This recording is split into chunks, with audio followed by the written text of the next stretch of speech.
You ever saw that movie, Little Nicky? Yep. Remember when Hitler was in hell and the way they tortured him? They would stick a pineapple up his ass. That was great. All right. Looks like we are live now. Okay. All right. So what's going on, everybody? It's your boy RigGame27. We are back again with another podcast, but today this is a brand new podcast. It's called Game Over, podcast episode 1. Be talking a whole bunch of retro, and of course we're gonna add some modern gaming to it. We try to keep it neutral. But yeah, let's go ahead and start with our introductions and talk about what games have we played. Let's start with you, Mizzah T. This past week. Big T here. I don't play no game. I just like to talk about it. So. Just like that. Damn. Actually, I've been playing my Switch all that much.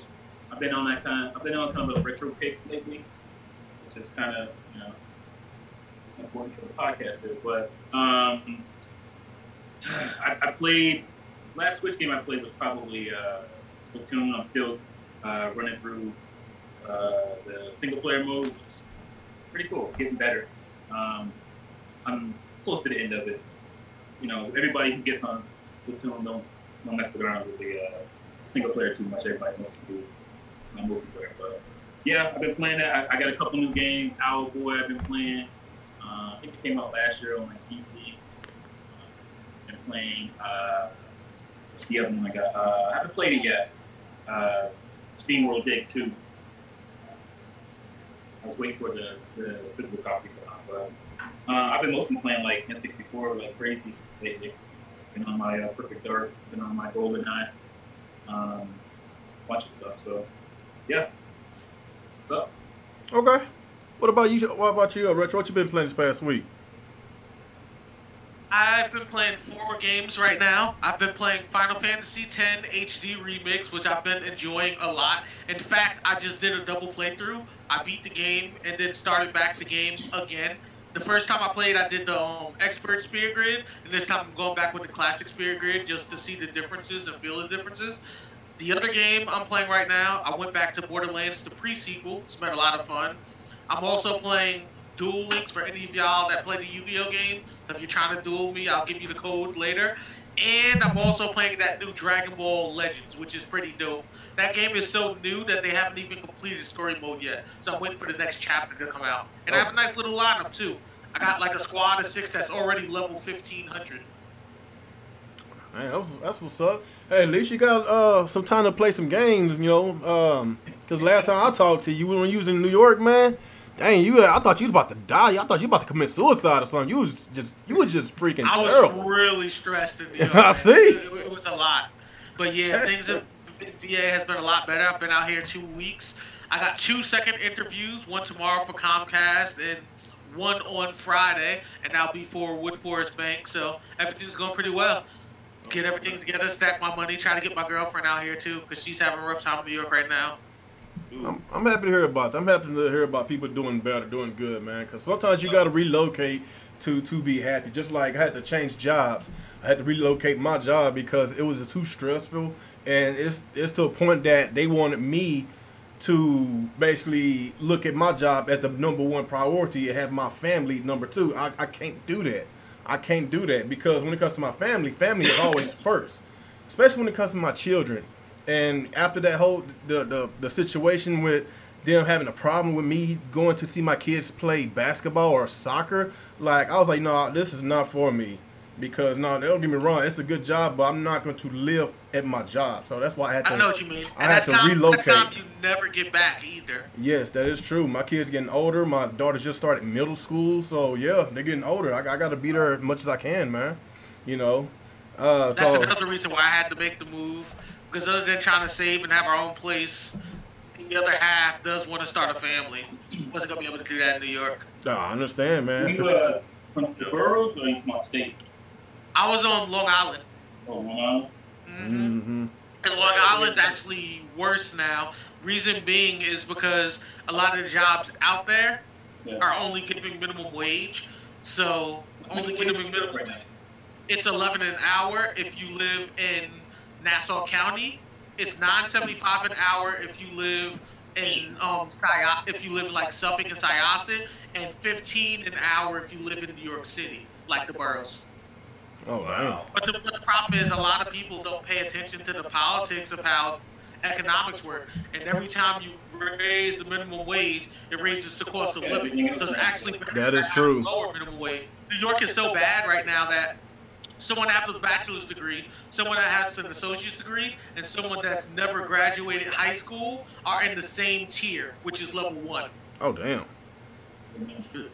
That's crazy, dude. Like, just coming to Virginia, I've had a lot more options because I am a veteran and I have an associate's degree in business management. And that's been giving me a ton of offers. I've had so many offers here that I've turned Speaking of you being a veteran, are you going to take a knee with me this coming up Sunday when the NFL comes on? Yeah, I'm with it. I'm about to take a knee and have a drink in my hand. Hey, but you're a veteran. You disrespecting the flag, though. You disrespecting the flag. see, that's something that the right makes up as an excuse. Because the whole thing about being a veteran and the whole thing when you sign your contract is we're fighting for you guys' freedom. Your freedom to protest. No one has to agree on your points of view. That's the joy of being a democratic country. That's what America's about. And democracy is about people that have different and opposing views. Your right to have a different opinion from me, my right to have a different opinion from you, is what makes America great. Anyone that doesn't believe in that is really on the fastest way of thinking.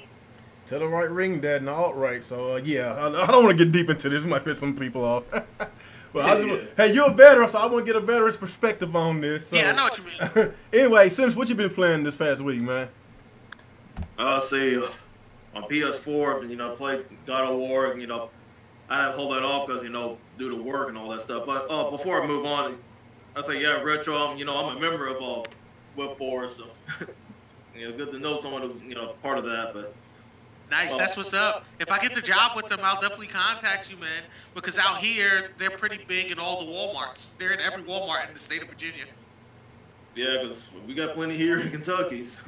But anyways, gaming-wise, as far as retro, I've been playing some arcade stuff, like, arcade emulator. On Xbox, I've been playing Modern Warfare 2, just for the fun of it. That's pretty much it, game-wise. I've just been backlogging. Okay. That's all you got on that? Yep. Okay, as far as me, I've been playing some retro games. I really hadn't played as many modern games as I would like. I got a lot of them to play. It's just, honestly, like these past couple months, I've been wanting to do some modifications on my YouTube channel, do something different. And I still want to do retro and modern, but my heart, honestly, is really in the retro gaming because when it comes to what's going on in the YouTube community, the stuff that I want to talk about, it's just kind of hard to grow. Kind of like when Mizzah T said in this, I think it was his last video, about when you're trying to grow, when you're trying to tell the truth, you ain't gonna never grow because majority of that audience that you try to cater to, they want to be lied upon. They want you to tell them what they want to hear, but it's just crazy. They don't want to hear the truth, but they want to hear what they want to hear. So they follow bigger YouTube channels that continuously and lie to them, so it can make them feel better. So that's why that's just how it is in this YouTube streets, man. And the stuff that's been going on these past few months, man, this has got me don't even want to do YouTube no more. But I caught a break. I was like, what, this retro business is growing rapidly. A lot of great things is coming about. Got that new trailer to the Streets for Rage 4. We're going to talk about that. I'm so excited about that. A lot of retro announcements. Onimusha just got remastered. That's an awesome game. Like, it's a lot of retro stuff to talk about, dude. So that's why I decided to keep my YouTube channel, because honestly, I thought about just getting rid of it. Because just dealing with the same people in this YouTube community, certain people, it's just too toxic out here, man. It is. But I feel like it's good to keep your channel, man. Like, even if you don't do anything on it anymore, like I really don't do too much on mine, but it's nice sometimes to just look back at all your work and see how you improved over the years. Mm-hmm. On top of that, there's always like marketing with that too. I mean, there's a lot of people in the older generations that still run a lot of these businesses that aren't too good with computers. You're very skilled with Photoshop. You're very skilled with video editing. Those are the type of things they need for digital marketing these days. You have a skill set that's completely out of their reach. You can show them your channel, see how many people gravitate to it, how many people like it, and all the different work you do too. So even if, like, say you want to do something where you can be home a little more with the family, have a side business for extra cash, it's always there. So you have this, which is something that's a hobby and fun, but it's also a portfolio of all your work. No, I see exactly what you're saying. I see exactly what you're saying. That's Yeah, true. that is true. I use a lot of my videos in my. Yeah, cause I don't get a whole lot of clients, but I do get clients for video editing that pay me, especially like young athletes that are trying to go to colleges and stuff. Because depending on the state you're in, like Florida, for example, a lot of those young kids have to create their own highlight reels for recruiters, and a lot of them don't know how to do that. So there's money there and that too. Hustle.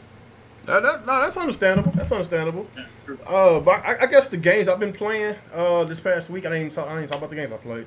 I'm grinding on Grandia 2. I know the remaster just been announced, I think a week ago. But I've been grinding on that game. I think I got about 20 some hours onto it. I'm almost finished with it, and that's an awesome game. If you have a Dreamcast, that's a game you need to get. That's one of the best RPGs, especially on that console. And one thing about RPGs on Dreamcast, a lot of them are really good, man. Like y'all should try them out. With Evolution and Grandia. What's the other one? Skies of Arcadia. I just recently purchased that off of eBay. That game is amazing. That is the sexiest Sega RPG I've ever played in my life. And I'm gonna start. I beat that 20 times. I'm gonna start that as soon as I'm finished with Grandia 2. If you haven't played the Grandia 2, if you're on the Dreamcast, you need to play that. It's really good.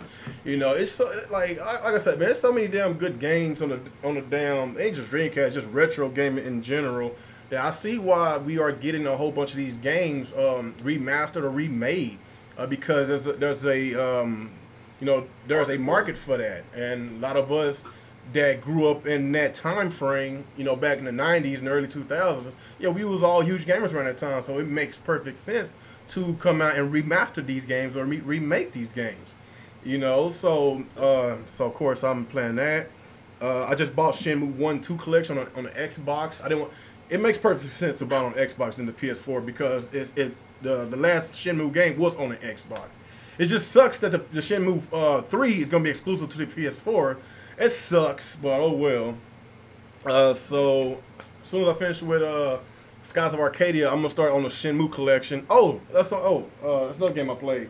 Sonic Adventures. I played and I beat Sonic Adventures 1, and I'm gonna start Sonic Adventures 2 sometime this weekend. Awesome game. I forgot how fun Sonic Adventures is, man.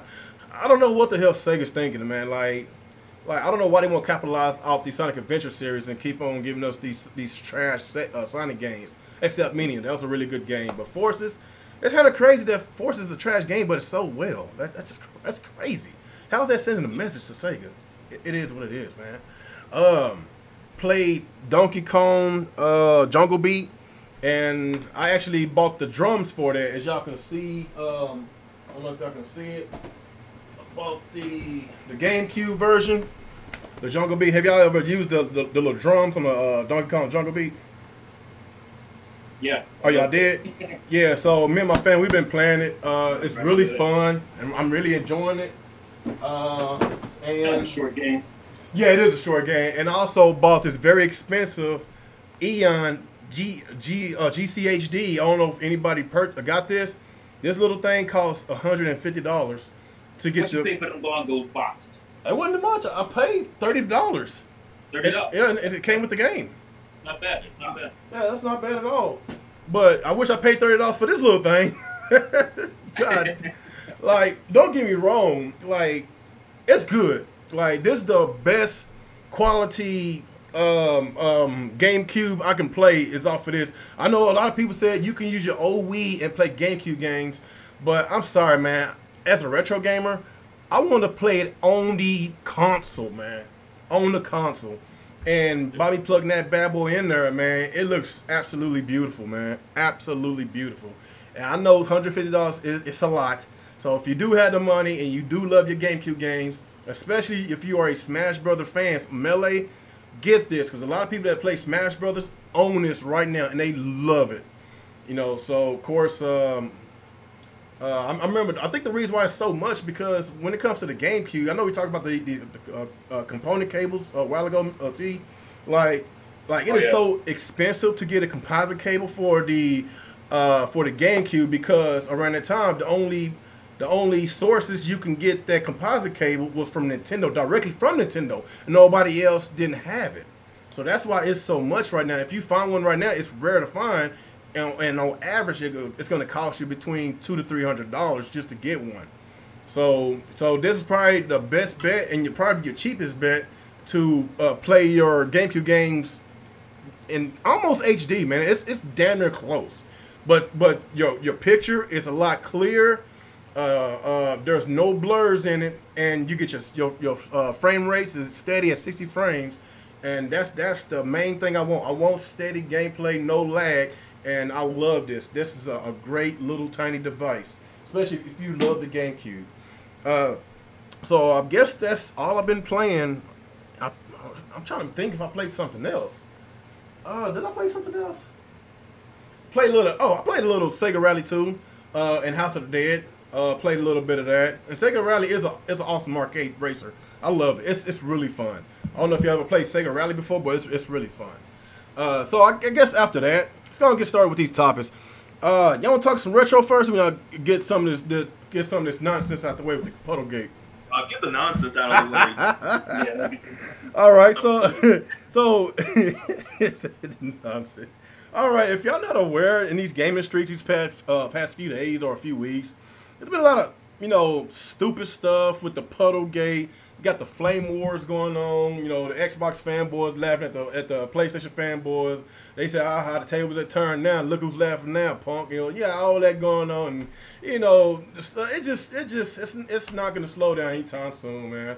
But with this issue with the Puddle Gate, I kind of understand why some of them is a little frustrated because it's not the first time we got a demo of a game, and a lot of us think that this is the game we're going to actually play, and the game's going to actually look like that, exactly how they showed at E3, whatever. And Ubisoft, for example, are guilty at downgrading a whole bunch of their games that they show at E3. So I kind of understand why a lot of people get upset with that. But the Puddles, come on, man. I see a little bit of a downgrade. But am I going to crucify Insomniac Games for that? No, I'm not going to do that because when it comes to their product, they always make good games. And they always make good games. But if it's like Ubisoft that has a really good track history of downgrading their games, then I kind of understand why a lot of people is upset. But, that's not the only thing about this issue. It's the fanboys just going crazy, man. It ain't gonna never stop. And I think the situation got out of hand. It's just something that shouldn't even be anything. It is what it is, man. Most of it. Huh? I mean, most of it ain't.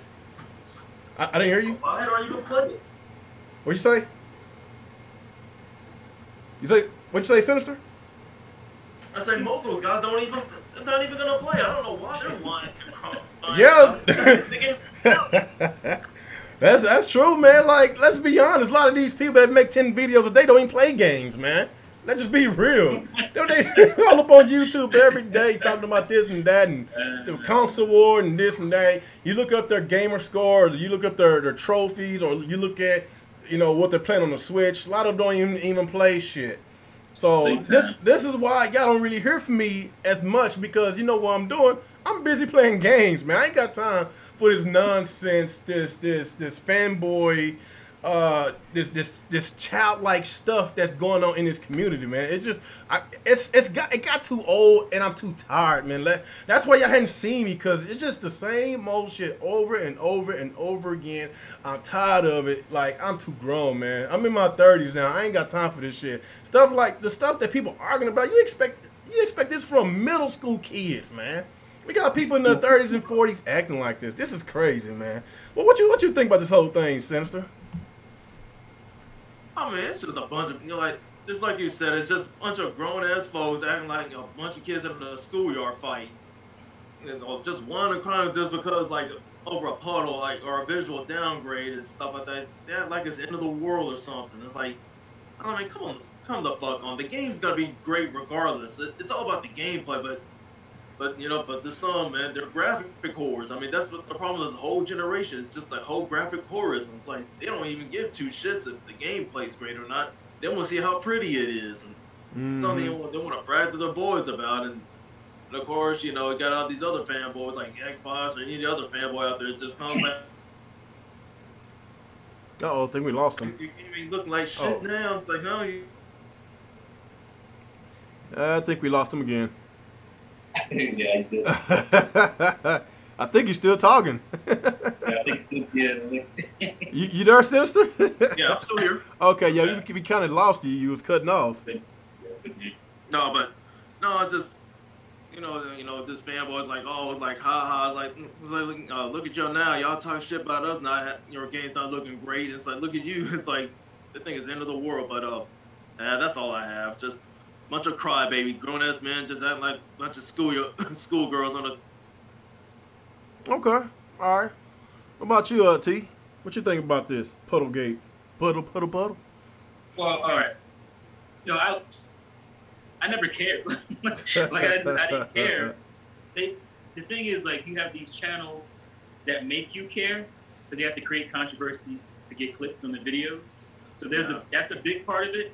Like, well, you know, I looked at it and I was like, yeah, it doesn't look the same, and that was it. I didn't care.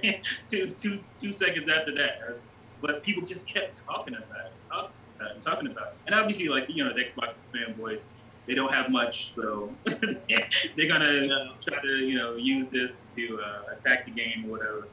And, yeah, I mean, that's a big part of it, but I also feel like a part of it is like the sensationalizing aspect of, you know, the gaming community, where people make big things out of nothing to get people to watch the videos, click the videos.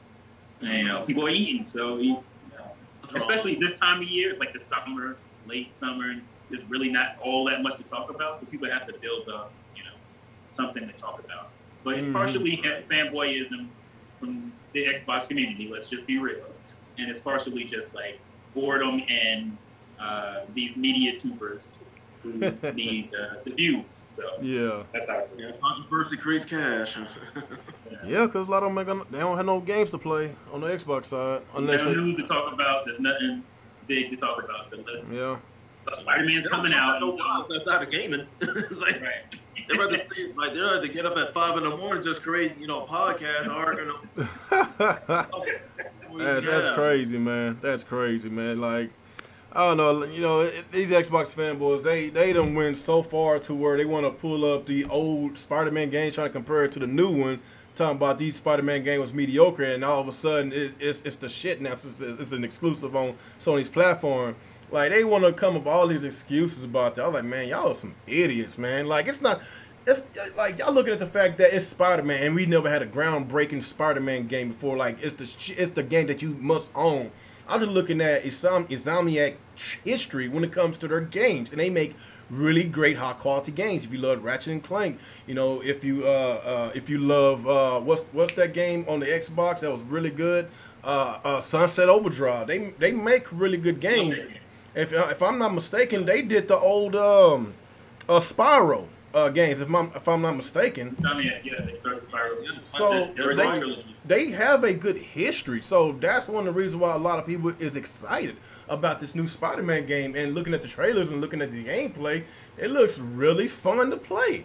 I don't care if it's missing a couple of puddles. I'm not gonna die and lose sleep over a puddle. But let's be real. A lot of these. Does it look, That's the thing, though. Like, if you look at it, does it look bad? Like, yeah. Like, for me, the eye test said it didn't look as good as the 2017 whatever, but it doesn't look bad. Like, it doesn't look terrible. It still looks great. So it's just like they're making something out of nothing. It's not that big a deal. Like, even if it was a downgrade, which, you know, they're saying that it's not. Okay, I'm fine with that. Let's move on. Can we move on? What about you? Goddamn, I forgot your name. Retro Bro. I I would say, like, for me, I really don't understand what the big deal is. I mean, yes, from a review standpoint, we're gonna have to put out the Puddle issue because that's gonna affect the overall score. But since when in gaming has solid gameplay not been the biggest factor that we look at? I mean, if that was the case and it was all about graphics, then cell phone games wouldn't be so popular right now. I mean, can we agree with that? Yeah, that's true. The indie community, indie gaming community. Like, Exactly. The indie game community is like the biggest community right now because people understand that solid gameplay is more beneficial than graphics, even though it's nice to have both. On top of that, let's be honest, the economy isn't the greatest either, and we're hurting on money. So if you can get a cheap, affordable game that's fun, why not play it? it's, you know, 5 years, the graphics won't be all that amazing. What's going to keep you coming back to that game 5 to 10, 15 years from now is the gameplay. I mean, that's exactly. And then for all the people that have big deals with graphics, let's be honest, 5, 10 years, you're going to get like an HD remake of the game. Everyone's going to be okay. I mean, what we should look at is, let's wait, give the game time to come out, and actually play it. Let's see how the frame rate is running. Let's see if the story is decent. Let's see how the fluidity of movement and combat feels in the game before we just completely shun this game off of one topic. Because last time I checked, most of us watch E3, and we know that when it comes to gaming and games that win awards, you go for different categories for everything. You go for story, you go for graphics, you go for gameplay. So why don't we try to look at every category first before we judge it off of one and like just completely stomp it in mud? But that's just my opinion. Yeah, that's true. Cause like when it comes to Nintendo games, they don't have groundbreaking graphics, but they have really great art styles.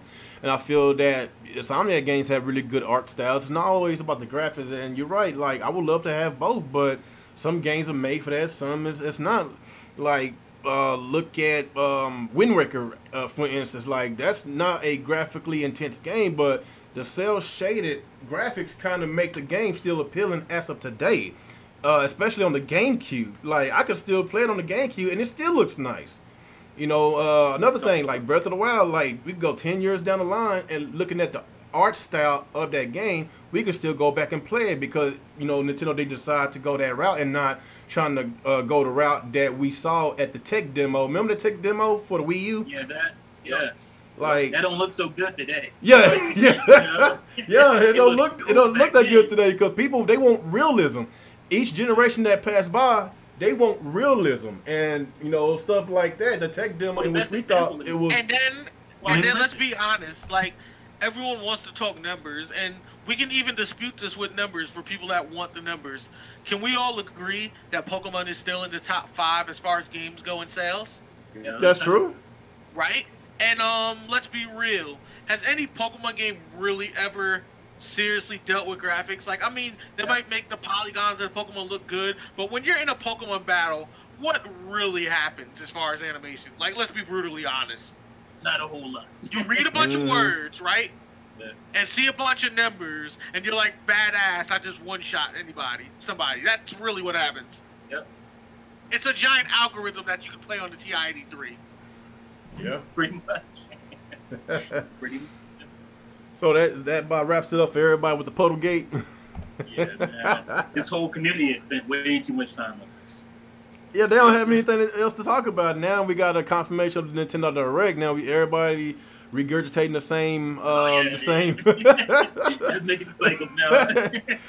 Well, they hungry for these articles, man. They're hungry, man. I'm glad I don't do this for a living.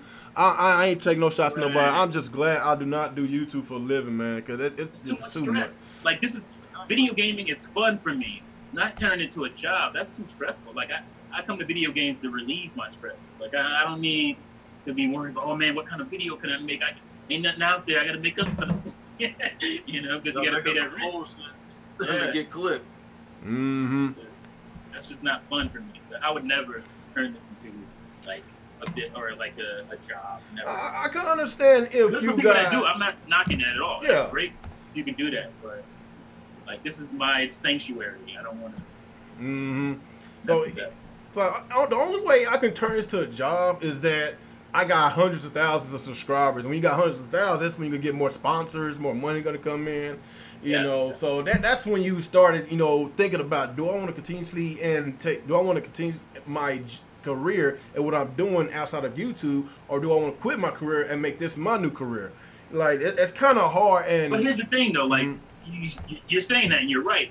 But the thing about me, if I, you know, woke up tomorrow and I had 100,000 subscribers, I'm not gonna change my content. Like, I hope you watch what I'm doing, because I'm gonna keep doing the same stuff. I'm not gonna like, oh, I gotta cater to all these people now. I gotta go crazy and make up all these videos. I'm not doing that. They got a lot to 100,000 people. Exactly. That's the problem. That's what happens a lot of times. It's like, oh, now you gotta start. People start putting on the show. They don't come on the camera real no more. It's like their representative come on the camera. It's not really them. They try to act all happy about everything. Like, I can't do that. I feel like it's also a real slippery slope. Like, there was a time where I would want to have done this full time, but like after some time and really just contemplating on things in life, I really don't want gaming to be full time either, for multiple reasons. I think the biggest reason is when you make something you love a job, you lose the fun out of all of it. Like, think about your favorite restaurant right now. If you work there, you would probably never eat there again. Yeah. And then, like, the other thing I look at is the economy is constantly changing. The way it is now, you can't be in a job your whole life and then expect a pension like a lot of our grandparents did back in the day. So you have to keep yourself marketable with skills. And if you only did YouTube, would you really have the skills where if you had to stop, you would be more marketable for a decent job to support your family? I mean, I could be wrong, but I think the answer is no. Now, I would do something in gaming, like I'd be a writer. I'd love to be a writer for video games. Or I'd love to, like, you know. Yeah, that would be awesome. Or be like a developer, like you have enough money to own your own company. Yeah, or your like own beliefs. Yeah, if I could be a producer of video games, something like that. But I'm talking about like doing like gaming, media videos, that kind of stuff. Like, I couldn't do that because for me, it'd be too stressful for something that I have a passion for, and I don't want that to mix and. Yeah, that is true, because we got certain YouTubers, I'm not trying to call out their names, some of them even got children, and I wake up in the morning, he had already posted a video. It's like 5:30 in the morning, he's posting the video. He's living 2 hours behind me, living on the West Coast. He's posting the video. I'm at work on my lunch break. He posts another video. And as soon as I get off of work, he posts another video. I'm like, God dang, man, like, how you have time to play video games? Well, I mean, if that's your job. I mean, I don't. Jesus. If it's your job and you're posting a lot of videos, that's fine, because you're home and that's your job. So I totally get that. I'm not knocking that. What I'm saying is, for me, you know, I couldn't make that transition. Like, if you came in and media was your thing, fine. Like, but I couldn't be like a kind of fun YouTuber and try to transition that into like a job, you know. Exactly. I feel like the Black Okage said it best maybe 3 years ago. He said, if you're gonna do YouTube, you need to have real goals. Like, if you're not trying to transition out of YouTube into traditional television or to be in movies or Netflix, then you're really on an expiration date. You have to have something to push further to.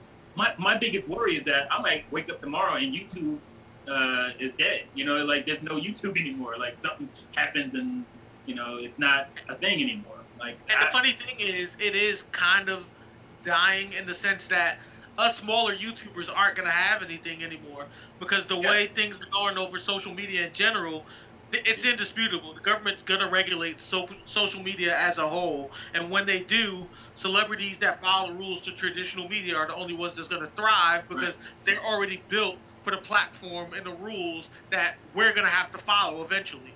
YouTube used to be cool. It used to be fun. You know, what was it called? Broadcast yourself. But now it used to be that way. Now these celebrities are getting these YouTube channels. It's like, you know, it's like regular TV at some point. Like, it's like, you know, basically. It is regular TV. Have you seen Cobra Kai? Cobra Kai was fantastic. I never thought I was going to buy YouTube Red until I saw that. That's what I'm saying. It's like, it made me hit the gym and everything. It was so inspiring. You're not doing news, or maybe you are a streamer or something that has a big following.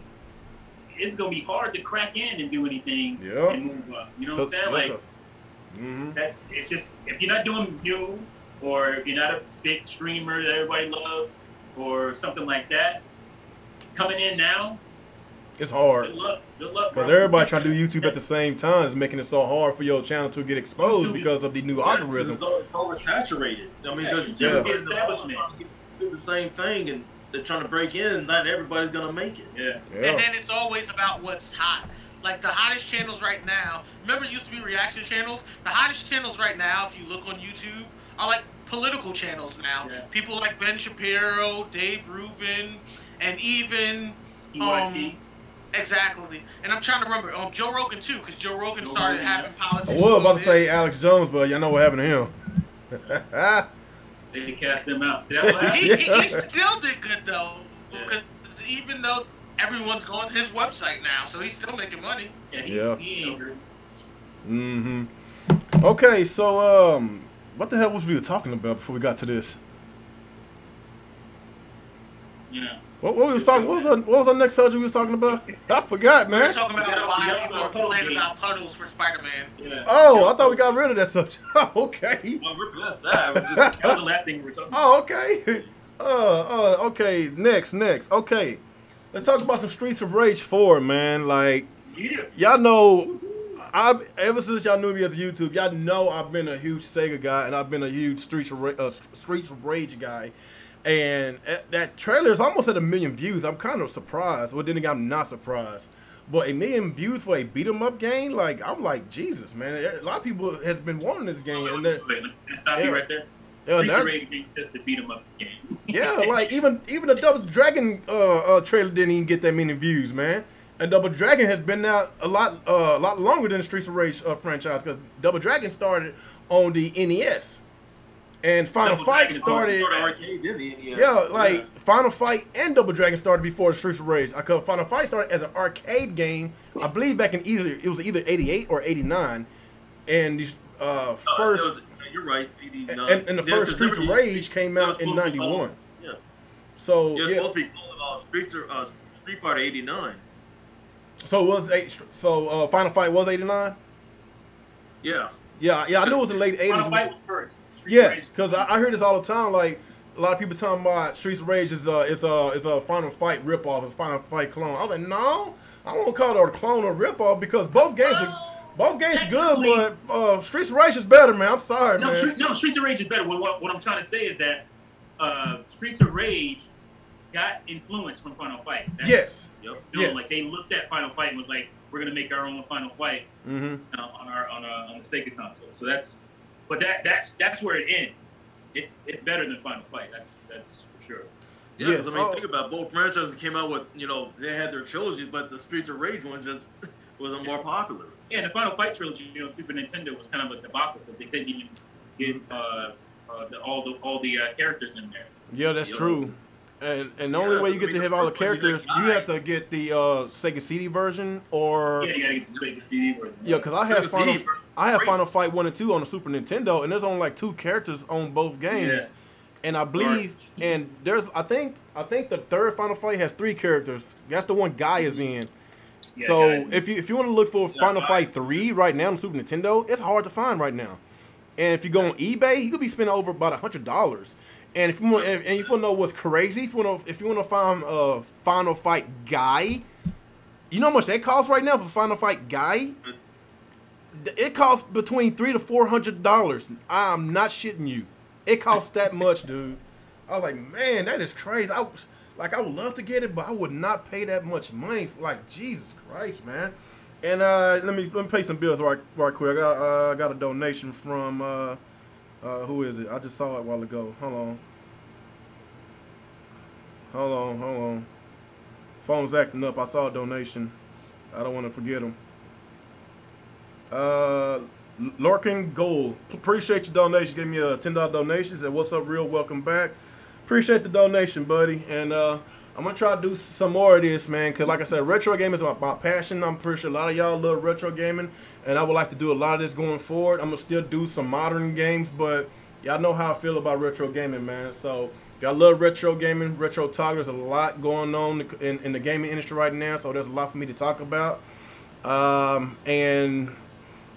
guess after that, we was talking about Streets of Rage 4.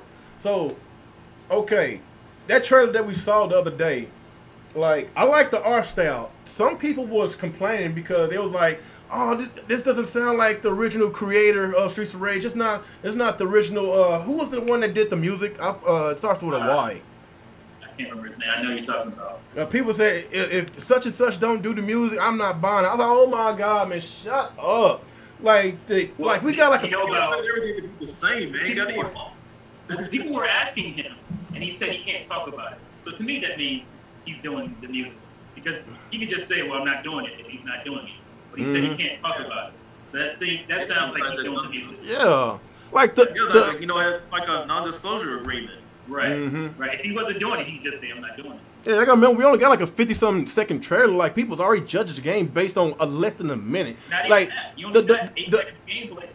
Yeah, the intro music was pretty live. I like the music. Like, it was lit. Yes. It was lit. I was like, why you complaining? Like, somebody, oh, such and such ain't making the music. I ain't buying. Like, did you not listen to the music you just heard?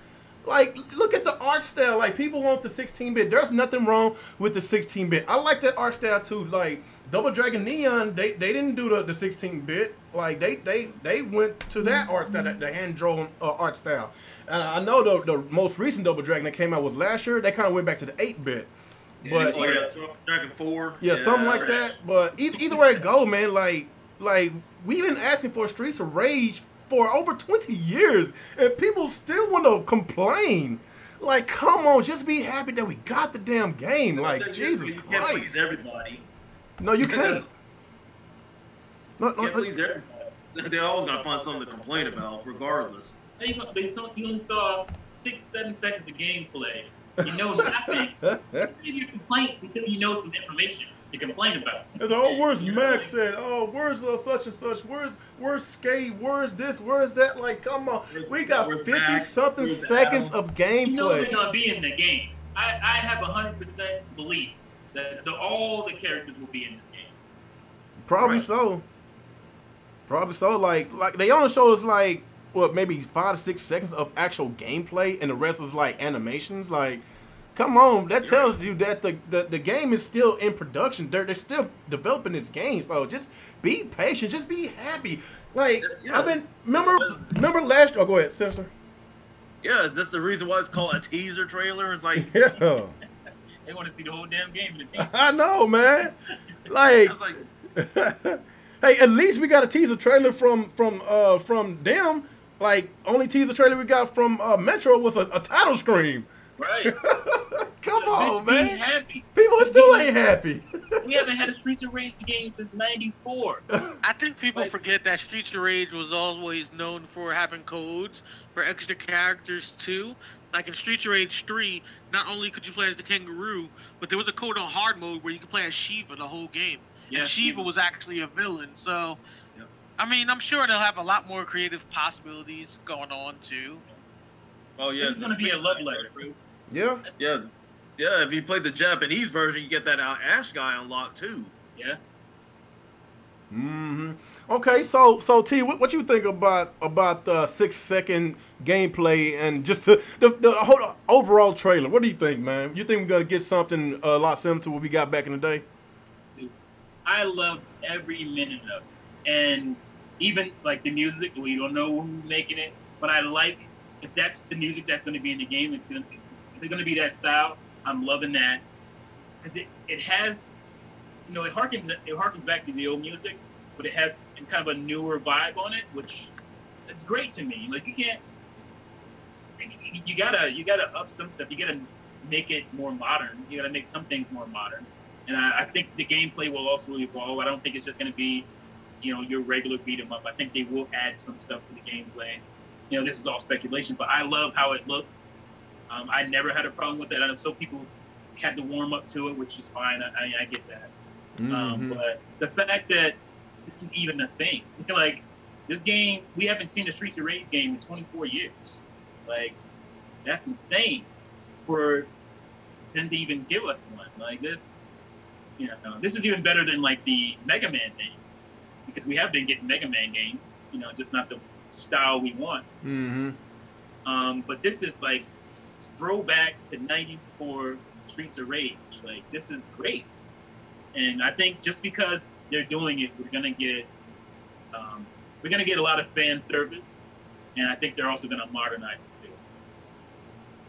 So I'm excited, man. I think it looked great, like the cutscene stuff looks great. I hope that's actually in the game, and then you get like a transition to a scene when you're actually walking through and fighting. But I loved it. I loved every minute of it. So, well, what do you think about Axel's beard, man? Some people was for it and some people was against it. I mean, you know Axel is a pretty boy, clean face dude, but it's like time has passed. Maybe grizzle beard. Like a lot of dudes are rocking their beards these days, so that's it's like whatever. Like, but I mean, I'm sure you'll be over it, and there may be an option to have a throwback look. You don't know that. It might be a press the Y button to have a throwback kind of visual style. That could be a thing because Wonder Boy did that. Remember Wonder Boy did, and that's who's developing this. Oh, was it Lizard Cube? Yeah, Lizard Cube. The guys who did the Wonder Boy remaster. So, there may be a button you press and it goes back to the old visual style. That could be a thing. I think that will be a thing. So, I'm excited. Okay. What about you, Retro Bro? What you think about it? I liked it. I thought it was straight flames for multiple reasons. For one, I've always been a big fan of Streets of Rage, especially Streets of Rage 3 was my personal favorite. One of the other things is it gives me hopes for some other Sega titles I'd hope come back. Like now I have hope that Gunstar Heroes may come back, which is my favorite Sega game ever. Yes. I mean, it was hard as hell, but that game was fire.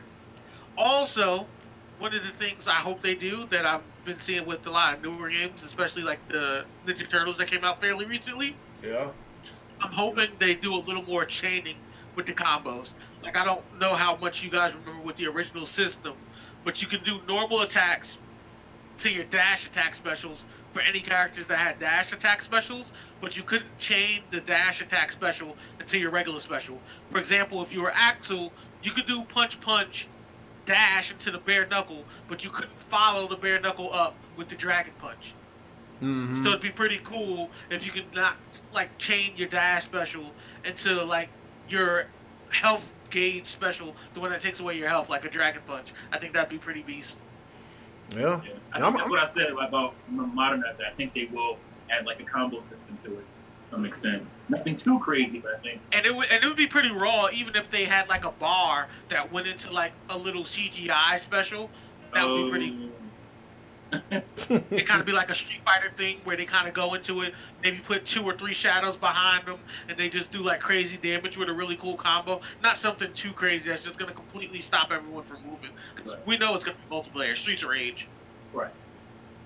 Oh yeah, that'd be very fun. Since we get to play online with each other. And matter of fact, if I'm not mistaken, we can play online right now if you bought the Sega Classics. I think it's on all consoles.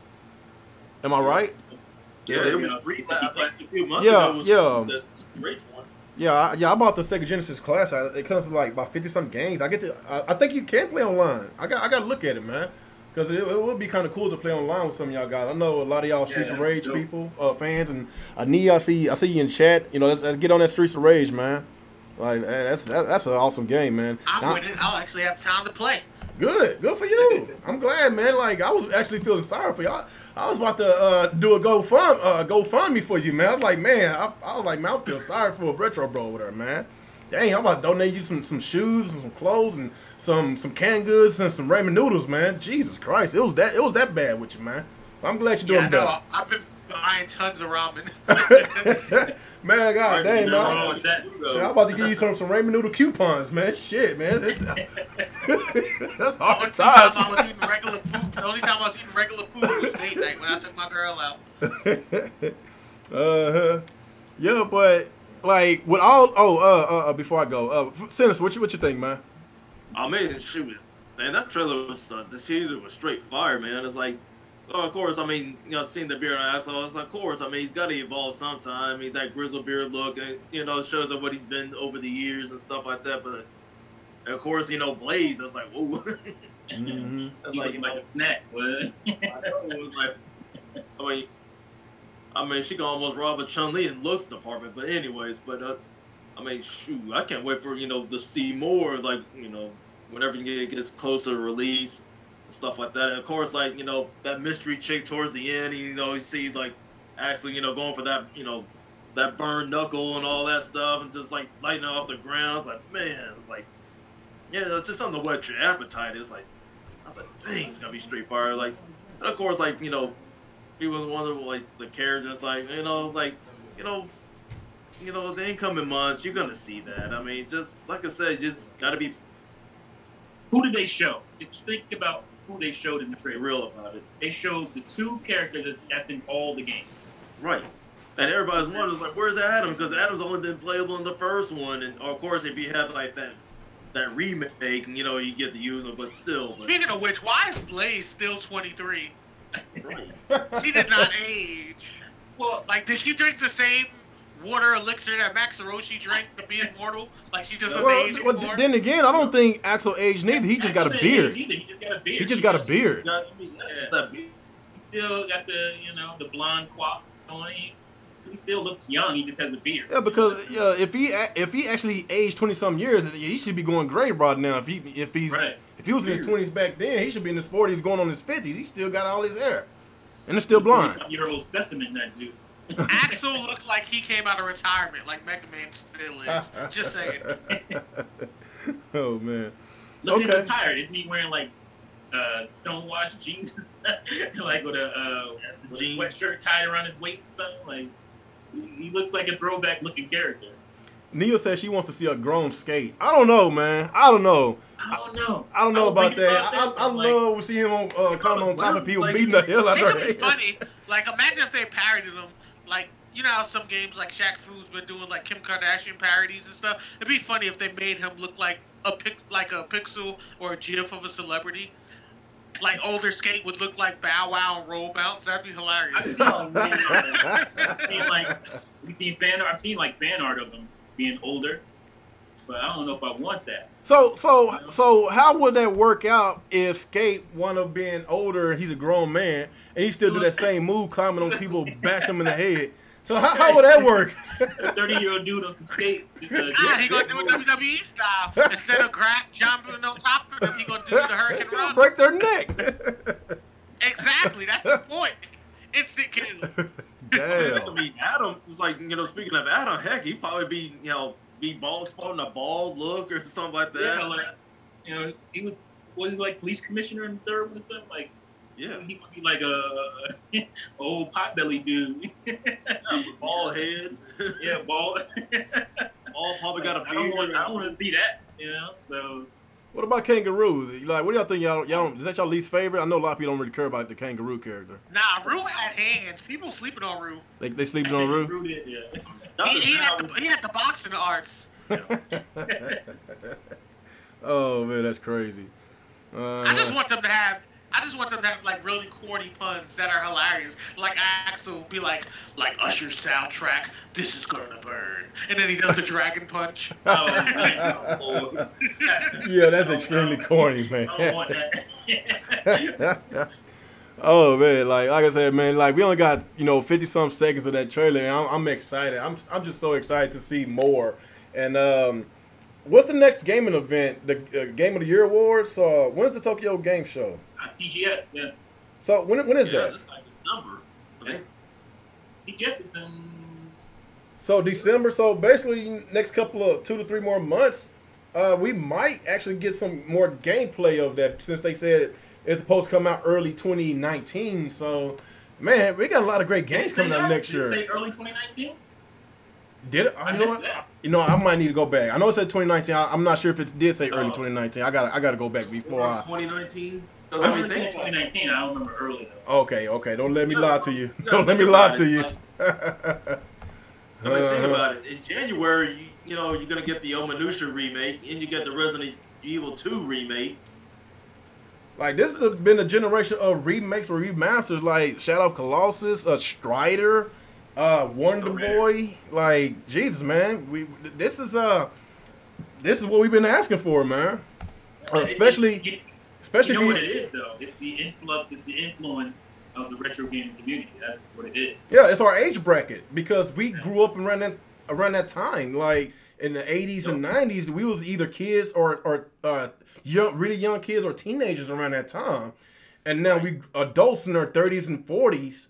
And now, yeah, and we got kids. And now they see the market for that. Right. And not only the market is for us, it's for the kids too, because they are also interested in playing those games. Like, I don't know if y'all go to retro stores, but I see a whole bunch of children having fun inside those retro stores looking at all these games that their parents have played. So they're purchasing it. So, like... I mean, I show my nephew, like, some old school games, like, you know, show him, like, like arcade games, like, you know, his dad and I used to play back in the day. Like, I showed him, like, some Genesis games back in the day, just, like, you know, he was interested in it, like... Mm-hmm. I mean, yeah, because, like, I mean, he's close retro gaming is so popular. Oh, I think we lost him. Retro gaming is so popular now that they're actually regulated and have been getting rid of a lot of emulator companies. Yeah. Like, you can't even download stuff anymore. At least that's what I've been hearing. Well, Nintendo has a lot to do with that, too. It's mostly Nintendo, but what I was saying is that some of these other guys might do it, too, because they want, you know, that 50 game collection for Sega. Like, if people are just downloaded, that's going to hurt them, you know? Like, they don't want to, they're not going to go back and bring that stuff if people are just going to download it. I don't think it'll ever, I don't think, like, you know, what do you call it, the ROM, people downloading ROM, I don't think that would be big enough to where it will really affect these companies when they want to bring out their retro stuff. Because most people just want that physical copy anyway, you know? Yep. That's all I'm always gonna, I emulate, but I'm always gonna buy that physical copy when it shows up. So. Yeah, because I mean, you gotta think about it. Like the way Nintendo did, it's like they're killing the preservation because some of those games, I mean, they're gonna deteriorate over the years and stuff like that. It's like you need something to back it up to preserve it, you know? It's like, you know, probably for the next generation. And it sounds like Emmy Paradise. I mean, that was like the big site to go. Have been around for a while. Yeah.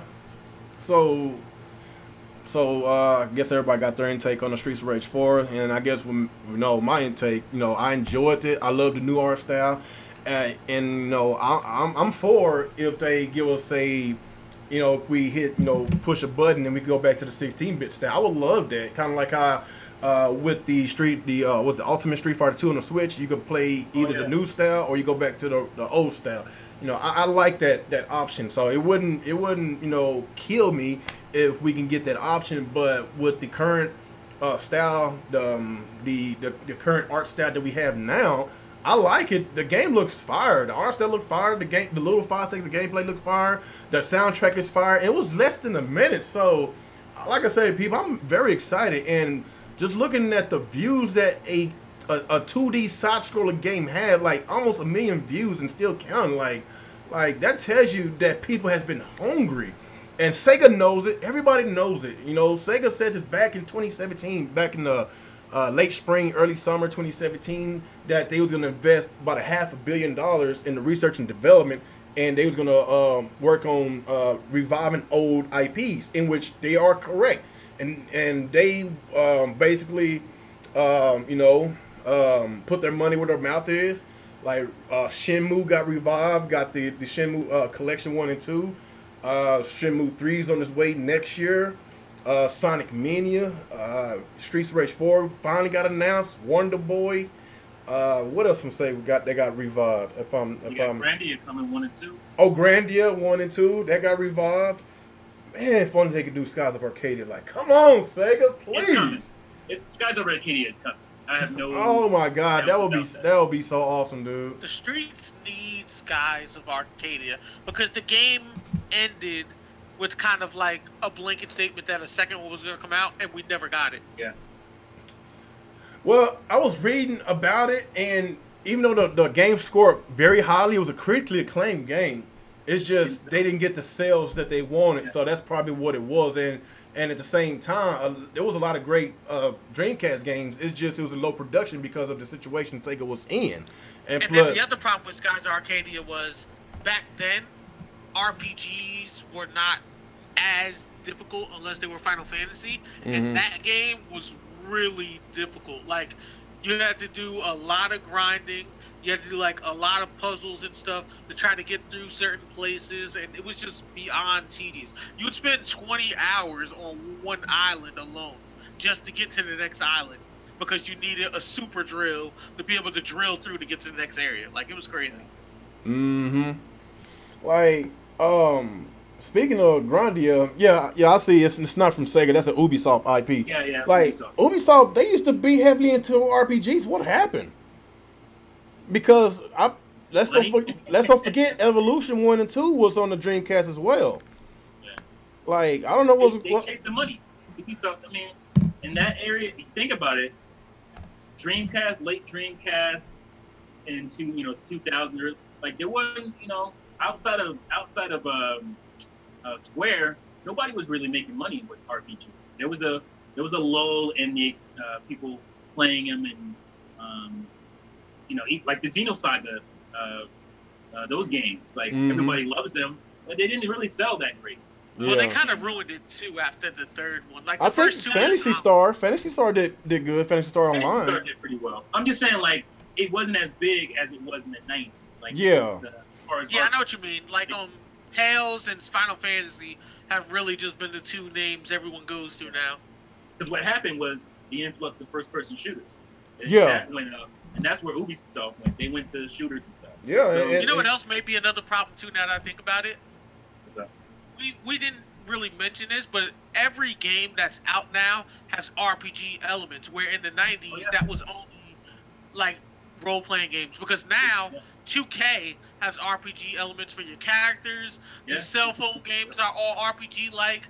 You play Call of Duty. You even get like new weapons and stuff when you level up to certain things and certain armor. So everything has an RPG like level system, no matter what genre you pick. Yeah.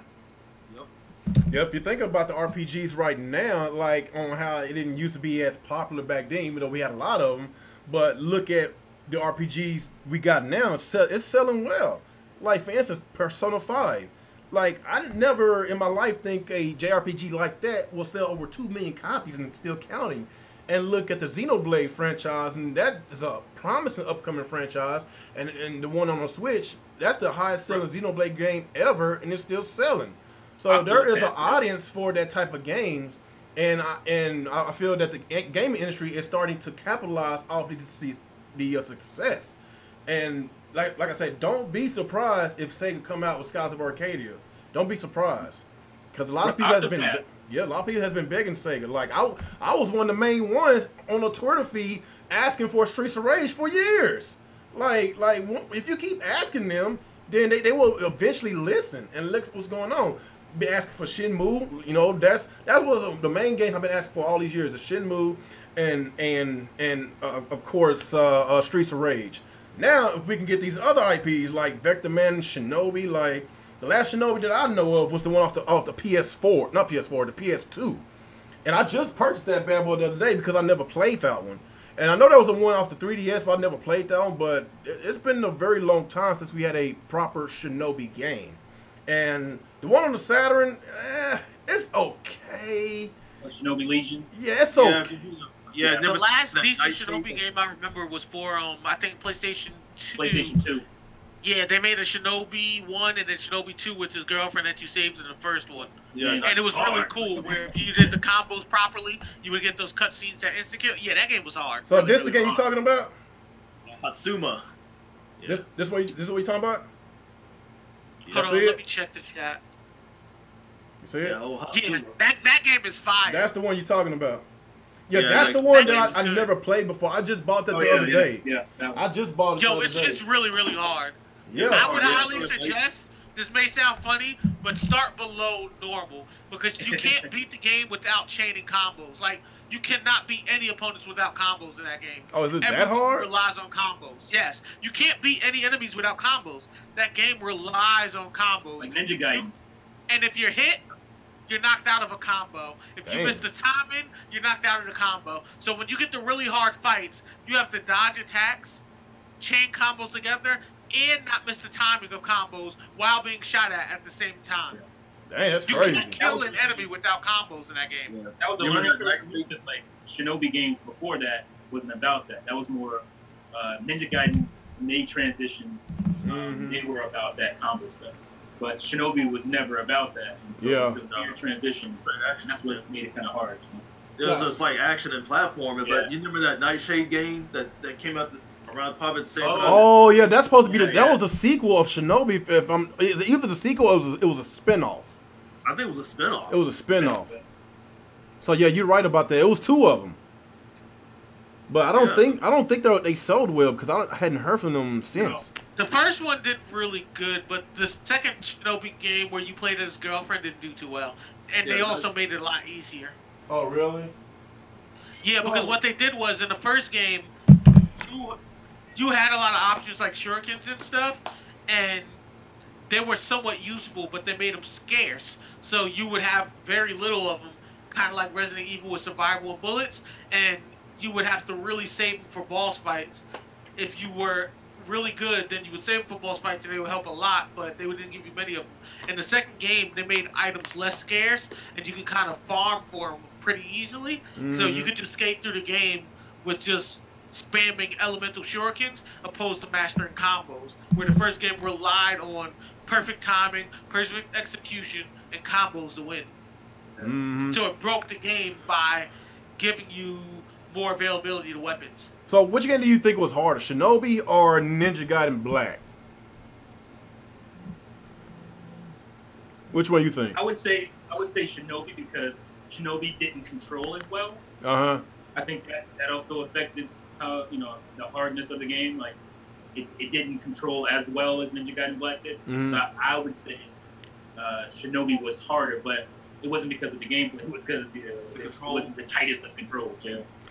So okay, I don't. Yeah, I agree. The camera angles weren't best. Yeah, well, yeah, and the camera angles were really cringy. So basically, I do have Ninja Gaiden Black, and I bought it the same day I bought Shinobi. But the main reason why I'm getting a lot of these games on the Xbox and whatever, because they are backwards compatible on the Xbox One, and if you have the Xbox One X, it's 4K compatible. So so basically, I popped that bad boy. I've been playing Panzer Dragoon Orta, and Jesus Christ, dude, did y'all see how the game looks in 4K? Original Xbox game in 4K on the Xbox One X. Have y'all ever looked at it? Man, that game looks so freaking awesome. You can't even tell that it came out that long ago. Like, that's one of the main reasons why I bought the Xbox One X, because there was a lot of games I missed out on, and plus, we knew about the backwards compatibility and the original Xbox backwards compatibility, and they're still adding games on by every day. And every time they add a game on, they put a patch for 4K, and a lot of these games looks absolutely stunning with Blinks. I bought Blinks to Time Sweeper. I loved that game growing up. I bought that bad boy, and it's like I get to relive these games that I bought, that I played during my childhood, and plus I get to play it in a higher graphical fidelity. So the original Xbox got some gems on it, man. Like a lot of people don't know. Yes, they do. A lot of hidden gems on the original Xbox set. It's great games. Yeah, I still like the first Halo best, to be completely honest, but that's just my opinion. Yeah. I like Halo 2. I mean, like, Halo 2 was better for, like, PvP and playing with friends, but I think the story for one was just better. Yeah, I agree. Yeah, like, y'all gotta remember Sega and Microsoft had that 11 game exclusive deal back in the day, and that would make honestly, that would probably turn me on to be an Xbox guy in the first place, because there was a whole bunch of Sega gems on there, like Sega GTs, Jet Set Radio, and of course you got Panzer Dragoon Arta. That was the last Panzer Dragoon game we had.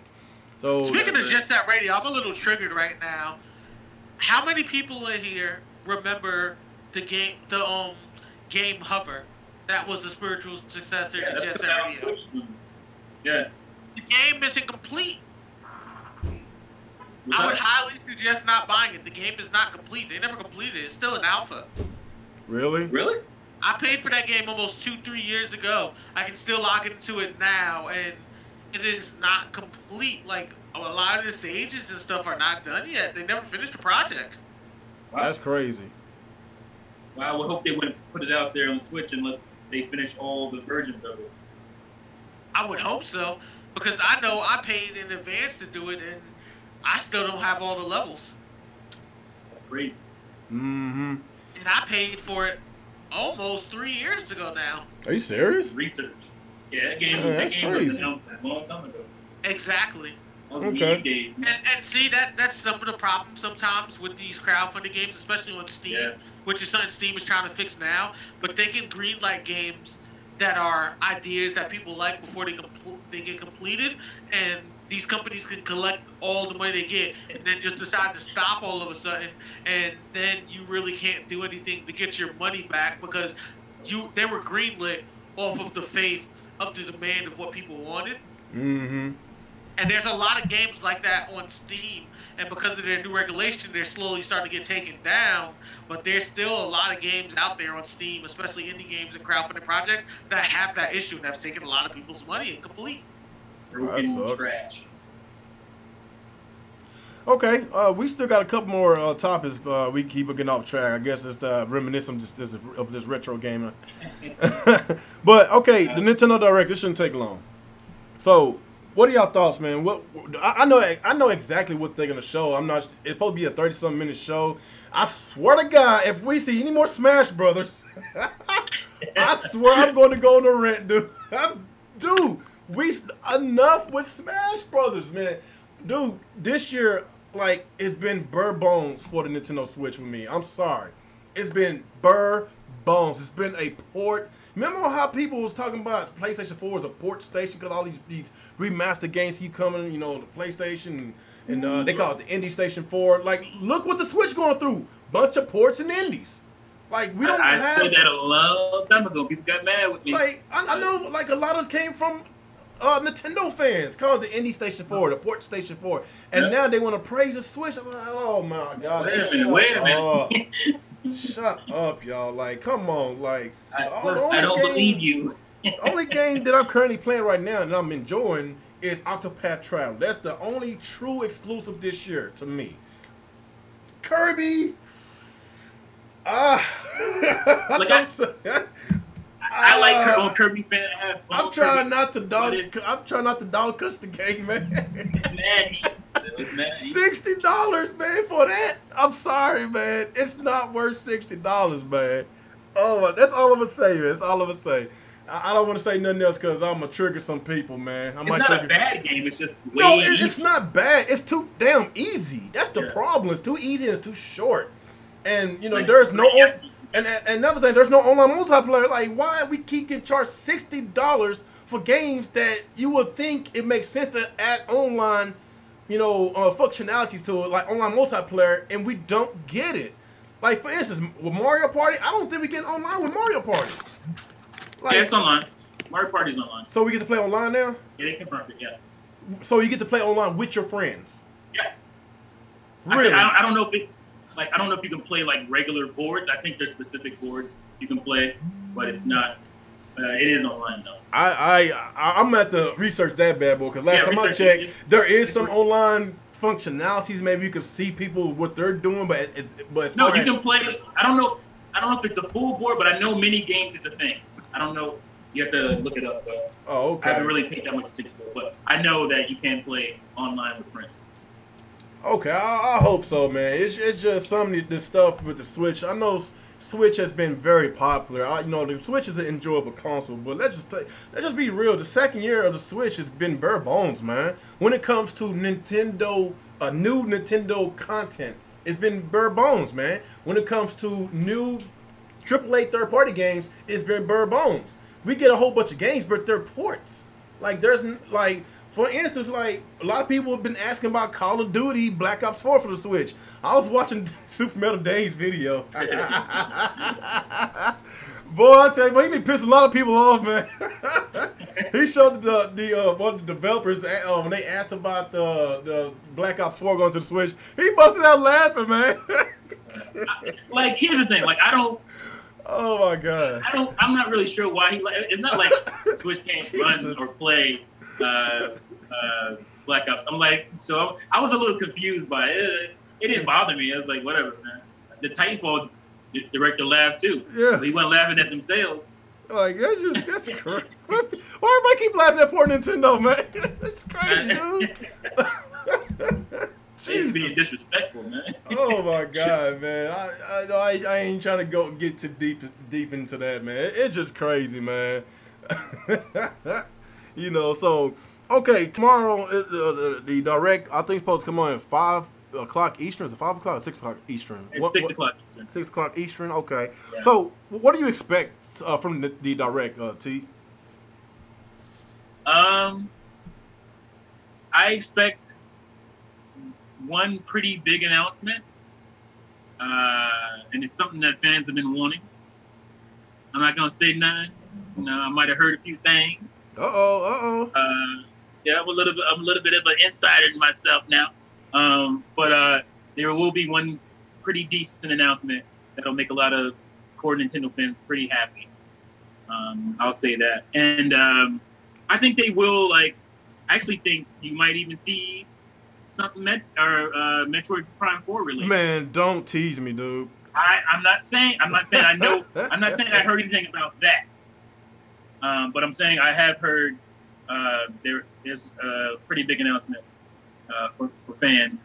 But this is just my guess. I think you might, because if you look at it, Nintendo usually says, "Oh, we're gonna show games for blah blah blah this period of time," but they didn't really do that for this one.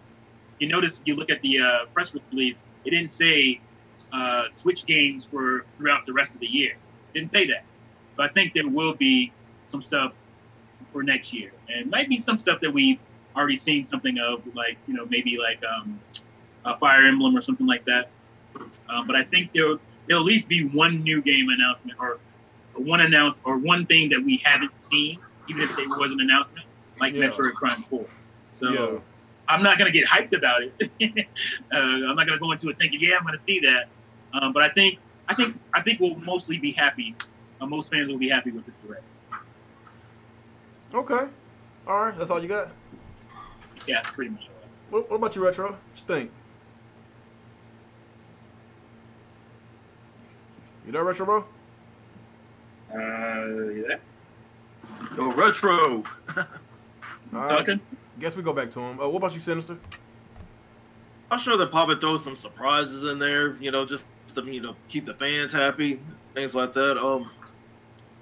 As far as anything else, I mean, of course, they're probably gonna show some, you know, some Smash Bros. They have to. Of course, I'm done with Smash Bros. Dude, we had a Smash Bros. Direct before, during, and after E3. Like, come on, enough, man. But, as far as I go, they'll probably, like I said, they'll probably throw a surprise in there. You know, it's probably gonna wow some fans and stuff like that. But pretty much, I agree. Yeah, but that's all I have. Kind of lost you for a few seconds. No, can you hear me now? Yeah, we hear you now. Yeah, but that's all I have is, like, you know, just going on what Mr. T was saying. But as far as, like, you know, there'd be a surprise in there or two. Oh, okay. Yeah, are you there, Retro? I guess we go back to him. Yeah, as far as me, if it's supposed to be a 30-minute direct, you know how Nintendo like to do all these montage of games, and when you know, even though if it's like a 20-something minute direct, we usually get a lot of games, you know, especially on the indie side. But if it's 30-something minutes, then we expect something big, man. I'm pretty sure they're gonna spend maybe 5 to 10 minutes on the online thing, since they're supposed to be launching sometime this month. I wouldn't bet on it. Like. This online thing, y'all know how I feel about it, and I think I lost some friendships over that discussion. Oh boy! Like, man, like I made a video, and I'm happy to see that it didn't get crazy downvoted. There's a lot of people that are kind of on my side with it, so I'm happy to see that. I think, you know, even if they won't say it, a lot of fans want better with the online service. And I guess, are we going to talk about that? We're talking about the direct now, so I don't want to go into that. But. So, like what the?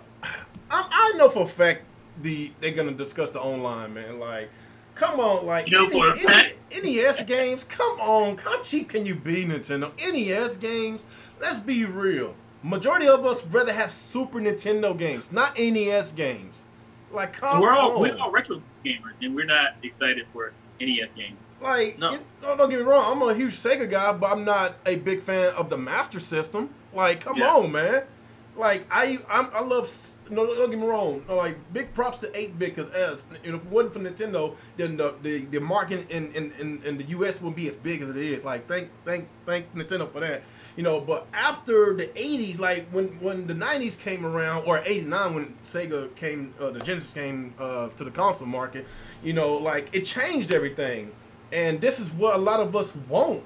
Like, I don't want to pay $20 a year. I know it's cheap, but we only getting 8-bit games, and Super Nintendo supposed to come along in the future, and we still yet to get any GameCube games. Like, come on. Like, this is why people say Sega does when Nintendo don't, because stuff like this pisses me off about Nintendo. People they write letters to Nintendo. They go on Nintendo's website and tell them what's going on. They go to Nintendo's Twitter, Facebook, whatever. People been telling Nintendo forever, even on their YouTube channel, they want Super Nintendo games. They want GameCube games, and yet they still don't want to listen. Like, don't get me, like, I don't want to go to a massive rant, because there's a lot of stuff that Nintendo knows what we want, but they refuse to do it. Right. It It's sucks. not consumerism, bro. It sucks. Go watch my last video if you want my take on it. But it's just sad that a lot of these people that has a larger following than us, they basically just side with Nintendo because their fan base are puppets and they want to hear what they want to hear. But like I say, if you just go and tell them exactly how you feel about it, you're going to lose subscribers. Like, for instance, like Super Metal Dave, like he's a very informative YouTuber, but he rubbed people the wrong way because he basically tells it how it is, and he's not the most popular, but he's very informative. I think he should have one of the biggest channels, but he's not the fanboy that y'all expecting him to be. Y'all heard him like a million times. He's a big Nintendo fan, but he's not a fanboy, and like he get a lot of hate because he just tell her how it is, man. Like, it is what it is. Like I said, man, I will never be a really big Nintendo YouTuber because I'm sorry, I'm not gonna just sit up there and lie to myself, man. Too many people lie to themselves, man. Thank goodness I make good enough money in my job to provide for my family instead of, you know, depending on YouTube, man. Some of these people, they gotta depend on YouTube, so I kind of understand what they're doing. They gotta do what they gotta do to pay those bills, but I'm fine where I'm at. I'm gonna still be me. If I got to rant, I'm gonna rant. You like it, that's fine. If you don't, then hey, I don't know why you still here. Kind of like, I don't know why people still on Super Metal Dave's channel, knowing that he's gonna say something that they don't like. That what bothers me. People keep on putting themselves in situations that they know they're gonna get pissed off. Like, if you know you're gonna get pissed I don't know. off. I think a lot of people, like, they kind of, I don't want to say like live, but they kind of live vicariously through certain YouTubers. So when you have a YouTuber who says a lot of the same things that you feel and whatnot, you think that guy speaks for you, you know? And you kind of hang on every word. You're like, yeah, he's our champion, but you got to realize he's a individual, he's a person too. He might say something that you don't agree with, and when people hear that thing that you don't agree with, it's like, oh, you betrayed me. Like, they feel like it's a betrayal of them. Yeah. So they get really mad at you when you do that. They get madder at you than they do at like Nintendo haters. You know, because you wait a minute, you're supposed to be that guy. You're supposed to be my voice. Blah blah blah. And that's people get really upset. But I have to be me. Like I can't pretend to like everything, love everything, when I don't. That's just, I got to be true to myself. I can't lie to myself. I'm not gonna lie to you, and I'm not gonna lie to myself. So that's. Yeah, they got a cult fan base. They really, something is mentally wrong with them because they got that mentality. That's why they got that mentality that they all have to think alike, and that's the main problem. I've been going through a lot of these YouTubers, and the main problem is going through some of the people that I hang out with, and some of the people I used to hang out with. It got to a point that I told myself that I'm gonna just probably have to go retro because retro gaming. in the retro gaming community, like they don't go through these type of stuff. What we do in the retro gaming community is reminisce on how great these games were back then, and we would love to play them again in HD. And this is exactly what we're getting. We get a lot of these games in HD, and we get in H. Oh, we got to talk about the Polymega. We got to talk about this new console coming out in early 2019, in which they're gonna put just about all your favorite retro consoles in HD, CD based. And we, y'all know that we.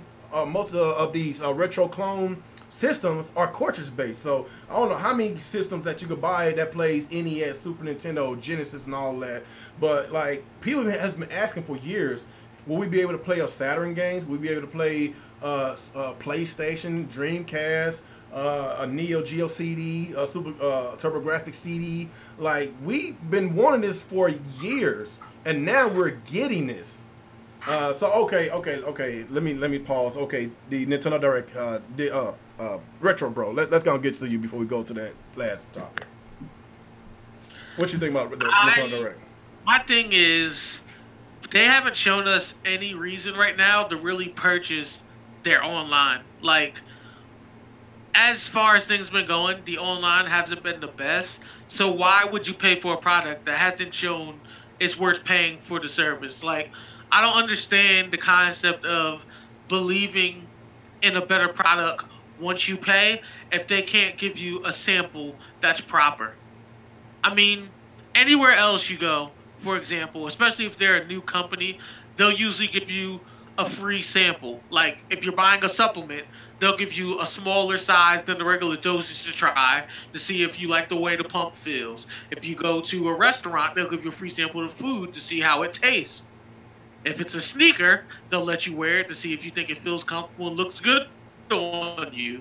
So why no feel they can just put out a product like this and not feel like it's functioning properly, and people are just going to throw money at them? I mean, sadly, people are going to, but I don't think that's because they drink that Kool-Aid. Practice. Well, people like to throw in that it's $20, like you can't lose nothing $20, but it's only $20. It's only $20, but look at the fact that if you pay $60 on PlayStation and Xbox, even though if you take 2/3 of what they're offering on Xbox Live and PlayStation and pay $20 a year like Nintendo, you still get more on the PlayStation Network. And then here's my argument too.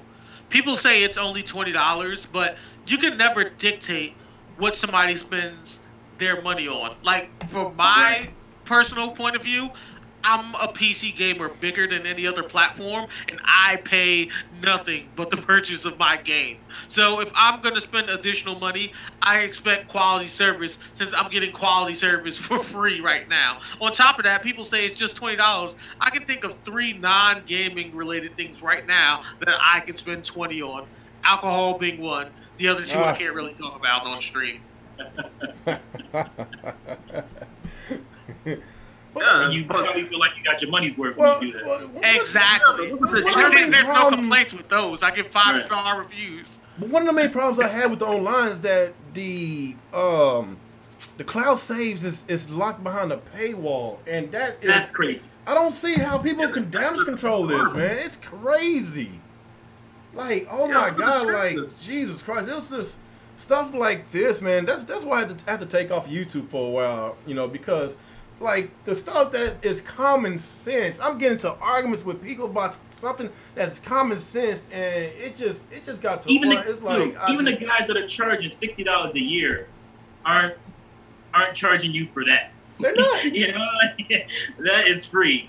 Those consoles. But when it comes to Xbox Live, you get 2 to 3 games a month. You don't get no old 8-bit games. You get games either from 360 or indie game or an Xbox One game. Like with Nintendo, you get NES games. Like, come on. Like, I think we're gonna get more. I think we're gonna get more than that. I hope so. That should say, right? Why do I have to wait to hear that? They should say from Jump Street, you're gonna get NES, Super Nintendo, N64, and GameCube games on this server. Why can't they just say that? I feel like that's going to happen. I really don't know. Why are they being secretive about it? So if they don't mention that tomorrow, then I feel a lot better. I would feel a lot better. I don't know why you would wait this damn long, but I would feel a lot better knowing that. Nintendo, they like to go their own route to do things. I'm not the biggest Nintendo fan here. I like Nintendo for their games and their games only. I probably am. When it comes to their company, their business decisions, when it comes to their hardware, like sometimes I kind of wish they was third party because I'm looking at the fact that I got an Xbox One X. Just think about a Legend of Zelda or Metro Prime in 4K on my Xbox One X right now. Like, don't get me wrong, I'm not a graphics whore, but come on, man. Like, Jesus Christ, man. It's just kind of frustrating sometimes that when it comes to their IPs that I love, I wish we could get a graphical upgrade, kind of like how we did with the GameCube. Like, that was a big leap from the Nintendo 64. Like, that's why a lot of people consider the GameCube one of the best Nintendo console, because they had a lot of great, memorable games. I just think what kind of killed the GameCube was the lack of online functionalities, in which they kind of missed out on, because the PS2 and the Xbox One, when Xbox Live came to about with the original Xbox, like online gaming was the shit, especially when Halo came out. Like, it just didn't make sense for Nintendo to not capitalize off of that, especially with like my video, man. Oh yeah, you did mention that. Like with Smash Brothers Brawl or Mario Double Dash, that would have sold more GameCubes if you think about it. GameCube would have sold at least 60 million consoles. Yeah, but like it just. Well, the other problem is Nintendo just doesn't understand how to make an online infrastructure, But they do. And they're too cheap to accept that they need to get a professional. I keep pimping my video, but I showed that Nintendo was on that online stuff from late NES to Super Nintendo. Like, they were messing around with online features. The 64DD on the S64 let you go online. You could upload tracks from F-Zero X for people to play and share online on the N64. But they never brought that over here, and obviously they didn't expand that when the GameCube came. They gave the damn port for the GameCube adapter, the Ethernet adapter, and they didn't even do anything with it. Sega had games online on a Nintendo console, and Nintendo didn't. That is pathetic. Yeah, and Sega sold a lot less. Like, it doesn't make sense on how your competitor It makes no sense. sells less, but they do more. That doesn't make sense. Yeah, there's another thing, like, you gotta think about it. Nintendo saved the market, but at the same time, they bullied the market. So they were like the hero-villain kind of thing going on. Yeah, they were like the villain when it comes to their company prices, but they were a hero when it comes to their games. But the online thing is like, especially with the chat system, like using your damn cell phone. Come on. Yeah, I can everybody agree with that.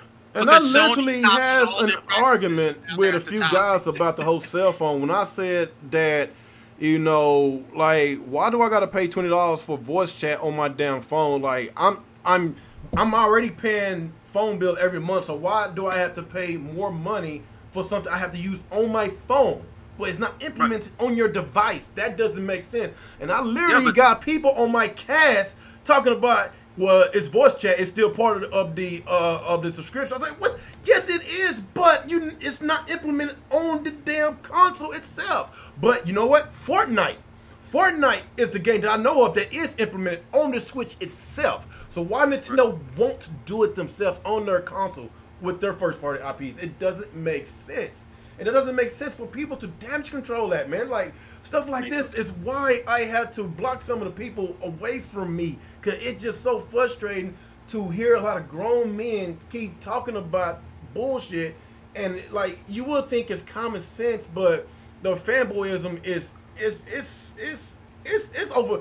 Their fanboyism level is over 10,000 right now. Here's the thing. I know what you mean. Because it's sad, but like when you really think about it, Nintendo will go down in history as the first tech company ever to have a tablet that has no internet browser.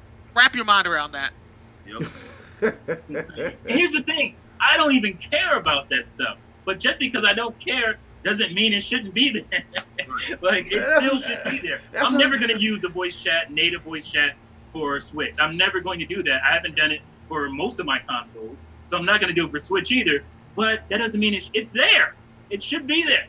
It doesn't make sense. And to capitalize off what you said, what you just said, Mizzah T, like I said the same thing about Nintendo and their third parties on the Switch.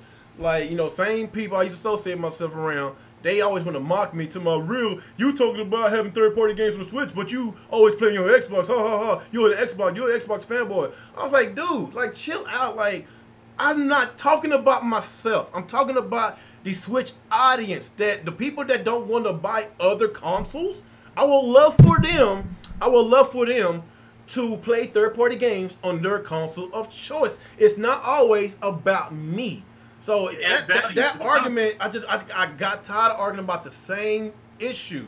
Just because I play majority of my games on my Xbox, I have a 4K TV, I got a 4K Xbox One X. So yeah, it makes sense for me to play my games on that console. Why do I want to pay $60 for Doom, a Doom running at 30 frames per second and 720p on my Switch, and you can buy for $20, or it's on Game Pass right now on my Xbox One X. It's on Game Pass. Like, it's a lot cheaper and it looks a lot better. So yes, but I bought it myself partially because I know I could get it cheaper somewhere else, $20, $25, whatever. I bought it personally myself because I was like, damn, they put the effort in to port Doom to the Switch. I gotta buy that. You know, I have to do that. I'm still getting the game on PC. But it's like, I gotta support that because they did put in the effort to bring that game over. And when I do that, more games come. Like that, when I buy a game like Doom on my Switch. If you play it as a handheld. Doom Eternal. Eternal, we got that because Doom sold well. So. It did? It sold well for real? So it wasn't like a million seller or anything, but for the cost of them porting it, and the sales that he got from it, they said it was profitable. They were happy with the sale. Really? So, well, you know what? And plus, it's still full price. Like I don't see how they sold that many at $60, and it's been $20 to $30 on other consoles for the past 2 years. That's crazy, dude. It's that portability ain't no joke. It's a real thing. Joke. And I think the main reason why Bethesda is highly supporting the Switch because yes, it is selling. And I was looking at VG charts this morning. Skyrim just passed 1 million on the Switch on VGA charts, and that's not including digital. So there is an audience for Bethesda, and plus it's the first time Bethesda supported Nintendo since what, the NES? It's been a very long time. So that's one third party I can commend for supporting the Switch.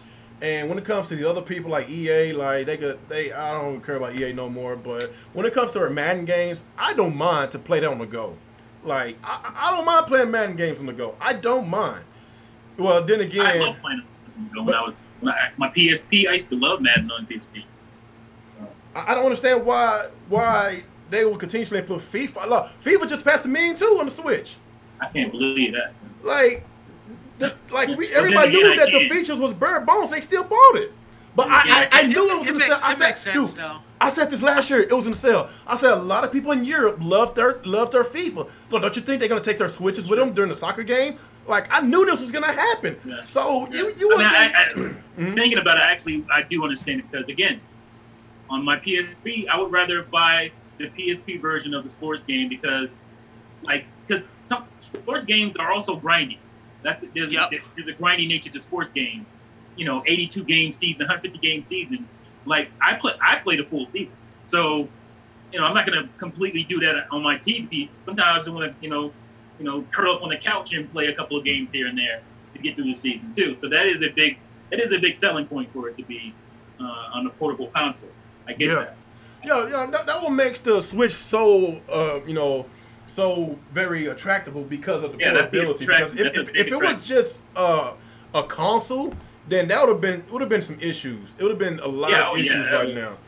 Because that's not really a big step away from the Wii U. Because when it comes to the graphics, man, like the gaming industry is moving very rapidly, man. Yeah. And pretty soon we about to run into Unreal Engine 5. And I was gonna say that's the difference between the popularity of the Switch and the Wii U. Yeah. The Wii U, if it was portable, if you could take that gamepad with you, I think the Wii U would have done a whole lot better. Yeah, that's true. The portable aspect of it was a big thing. for the Switch. It's a big thing. Is a big thing for the Switch, and because I looked at that tab, like, man, can I take that with? No, you can't even take that up. You can't even take that upstairs. And yet alone you outside. better go what 5-10 feet. That thing gonna cut off on you. You can even take it into the next room. Don't get me wrong. I used to play a lot of games on the portable on the Wii U. I used to enjoy it. Sometimes my wife, she's watching TV, and when she wanted to watch TV, so I basically I was playing Wind Waker HD. So it was been a few times that I just took the gamepad. I was just playing Wind Waker HD on the couch. I was like, man, I like this. I did that a lot. But if only we could take it on the go, that'd have been even more sweeter. Yeah. So yeah, the Switch was a great Switch idea. Is a realization of what the Wii U was. It's a full realization of what it was. So I think that's why it's doing better. I think it would be in Nintendo's best interest to get an upgradable Switch. I'm not saying next year, but at least probably whenever the PS5 and whatever name the Xbox is going to be, they have to compete graphically, because if they don't, then it's like these developers got to make games for a console that's quote unquote 2 generations back. And I don't know when the last time that happened. Taking the last, I wouldn't know. No, that never happened, because I remember the PS2 was getting supported for over 10 years, but the PS3 was on its way out the window. But before the PS4 reached the market, the PS2, they stopped production of the PS2. So we never got a console that reached that was 2 generations back. So spec-wise, the Switch will be 2 generations back when the next PS5 comes out. So I don't know how Nintendo's going to approach this. So the only thing that scares me though is, I mean, as far as consoles go, a lot of them look like they're going to go the upgradable route, which makes sense because that keeps them competitive with PC and stuff. But Nintendo tends to get parts that you can only use specifically for Nintendo, if that makes any sense. Like, they don't seem to use like third-party say like SD cards and stuff like that you can normally use across the board, and they usually get ones that are specifically forcing you to only use it for Nintendo, and that's kind of a problem because you see how SD cards. What do you mean? Like, I mean, like even with the Switch and stuff, when you want like extra memory, or even when you looked at the 3DS and stuff like that, some of the extra like memory space and stuff you would get would only work on Nintendo platforms. Like even with the Wii U, the memory piece I had to get before, like I ordered it online, but it was a piece that only works for the Wii U. Like it only fit in that slot, and it worked for any of my other platforms. Where with say Sony or Xbox, I can easily get like a Wesson, like external hard drive, and it'll work on them like it does a computer. So I can just use it for everything. Really? I didn't even buy any new. I just use my hard drives. I still have the hard drive that I use for school to my Wii U right now. I never had any issues with that. Yeah, because I remember I didn't have a Wii U for too long. I bought it like when it was starting to get unpopular for like $200, but I had to get like a special one because the one I had didn't work at all. As a retro collector, I think it's time to go buy a Wii U. I'm gonna be real with you. You need to get a Wii U. I think I made a mistake about trading mine in, but yeah, I traded mine in, but as a retro collector, I need to buy it back because pretty soon it's going to be very rare finding some of these games. Do you know that Hello Kitty Cruisers was in low production, and Hello Kitty Cruisers cost almost $100 on a Wii U? Yeah, that's nonsense. That's crazy. Do you want that game though? Do you want it? Do you want to play that game? No. Hell no. Don't buy it. Don't just buy it because it's rare. It's rare. That's what it is, dude. That game is trash. Hello Kitty Cruisers. Real game are gonna be like it's on Switch actually. So if you really want to play it, just get it that way. Yeah. Okay, let's get to our next last topic for the night before we reach our 2-hour mark. Talk about this. Was it Polymega? I don't know if y'all guys seen the trailer to it. But the trailer looks so unimaginable, and I was looking at everything that we can possibly play with our with this retro console will be coming out in early 2019. That's what it said, early 2019. And the base console plays CD-based games. And if you want the cartridge, you got to buy them in modules. It's $60 a module. In which I think that it's a great idea. The reason why I said that is because there is so many retro clones out there. A lot of people that's in the retro gaming right now probably have a retro clone console that plays cartridge-based games. We don't have none that plays CD-based games. And the one that the main console plays Sega Saturn, Sega CD, the PlayStation 1. I think TurboGrafx 60. TurboGrafx CD, Neo Geo CD. Those are 5 retro consoles that has CD-based games. And the dude that was interviewing Re-Race, he was interviewing somebody from Polygram, and he basically saying, like, there's a possible chance that there will be a Dreamcast module. And I was like, what? A Dreamcast module? Oh my God! Like, dude, just imagine playing all your Dreamcast games. See a video of it, of your reaction of it, man. Dude, I would go crazy to play Skies of Arcadia in 1080p, dude. Like, oh my God, dude. Like, just think about that.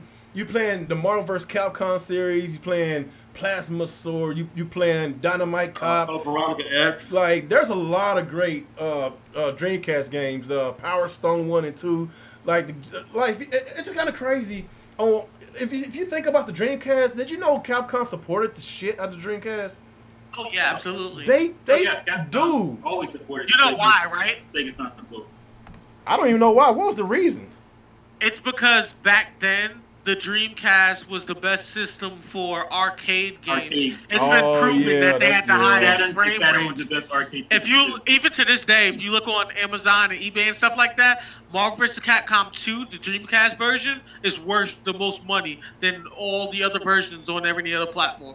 Yeah, yeah. One thing about Saturn too. Saturn, Capcom supported the hell out of Saturn too. Sega mastered arcade games. Yeah, they did. That was their. Yeah, that was one of their biggest accomplishments, and that was probably one of their biggest downfalls as well, if it makes sense, because they relied too much on that. They relied too much on arcade games, and it doesn't take long to beat arcade games. But arcade games was the same price as RPG games that you go play for about 30 or 40 hours. In arcade games, you could beat in less than 2 hours. So that kind of hurt them. And you know what's funny? But I think it kind of matches with their culture too. Like they were disconnected to the rest of the world of their fan base, if that makes any sense.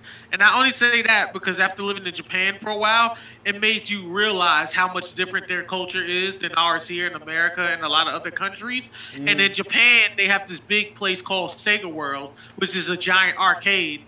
And they have like a bunch of arcade games, both Nintendo, Sega, and a lot of Japanese people in their late 30s, early 30s go there on like dates and stuff. They play like arcade games and win stuffed bears for their girlfriends. And arcades are basically dead in America. Not necessarily.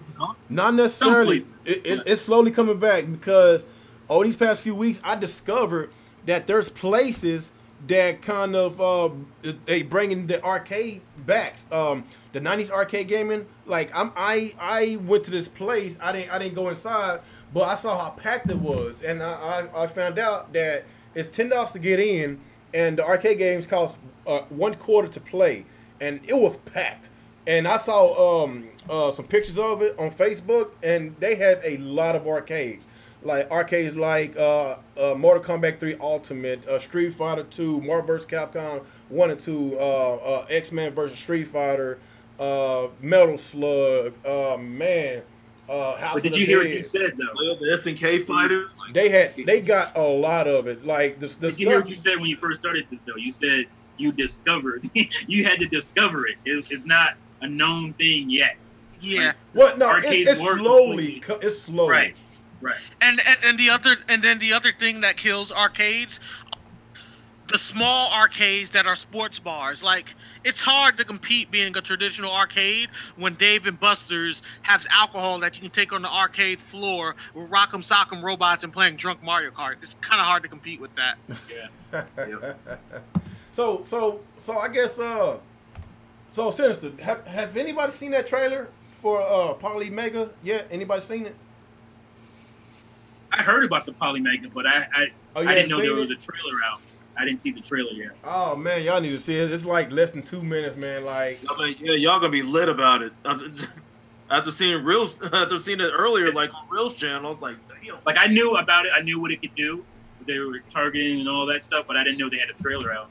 yeah, shit. All I know is I get to play just about all the 90s CD-based games in HD.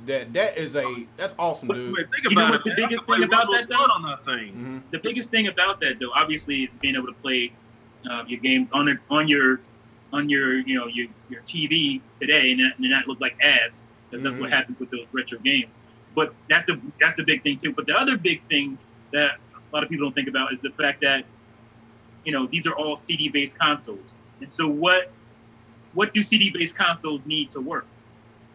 They need that damn lens, right? They need the lens, and you're talking about lenses that are now 20 plus years old, and those lenses start to fail. Yeah, And that's the problem with old CD-based consoles, is that eventually that lens is going to die. That's going to happen. It's funny you bring that up, because I was actually looking at something like that. I want to say a week ago. I was trying to retro game and play Sonic R, because there's a PC version of it, but it's so ancient that if you try to play it in like higher qualities, even buying the PC version of it, it will not work. Yeah. The best way to play Sonic R today is to get the Sega Gems collection for GameCube and PS2, and play it that way. That's the best. I'm gonna have way to get that. Yeah. So the pricing of this Polygram, I mean, no, not Polygram, Polymega. I don't know. I'd be forgetting the name sometimes. The price point is $250, US dollars. That kind of sounds kind of a little steep, but Not really. not really, because this is kind of what people has been asking for years. And a lot of YouTube channels, that I saw the reactions to this. A lot of them got very excited when the Saturn was announced, because they know how hard it is to emulate Saturn games, and I don't know too many people that emulate Saturn games.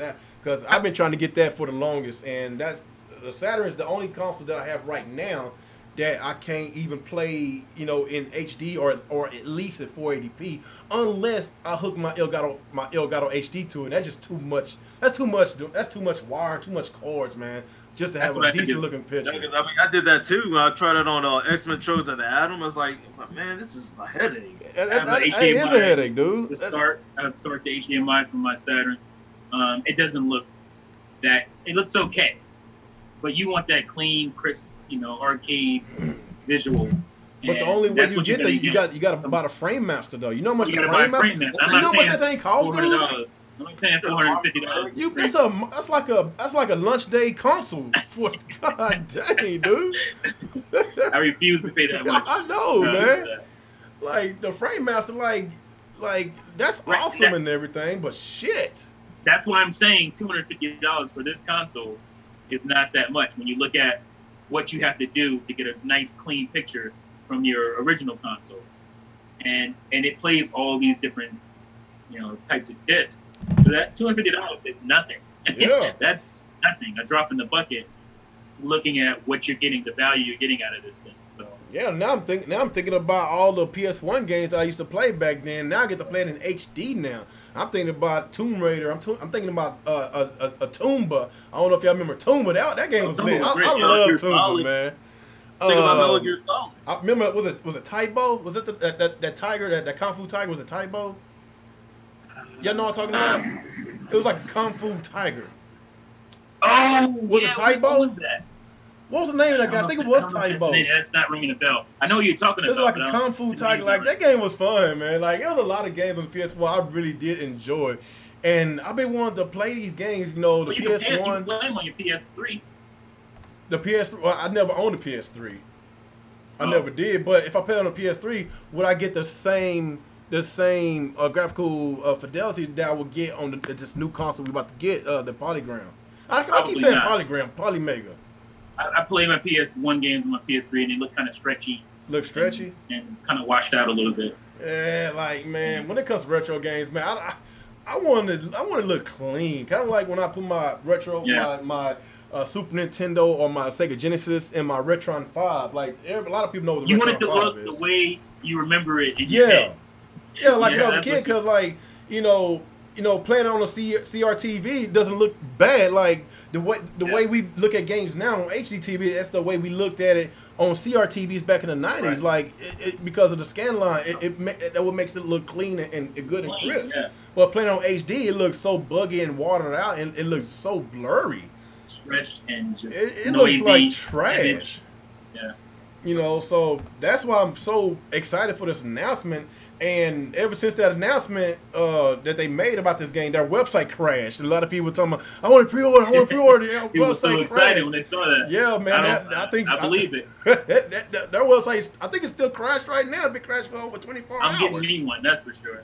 If it can run Saturn games and PS1 games, I think that's what it was. I think that was what it was, because a lot of retro gamers they've been dying to play Saturn, and especially Saturn, because Saturn is so hard to find. The game's so hard to find, and Saturn is not cheap no more. Like paying for a Saturn on average is like $100.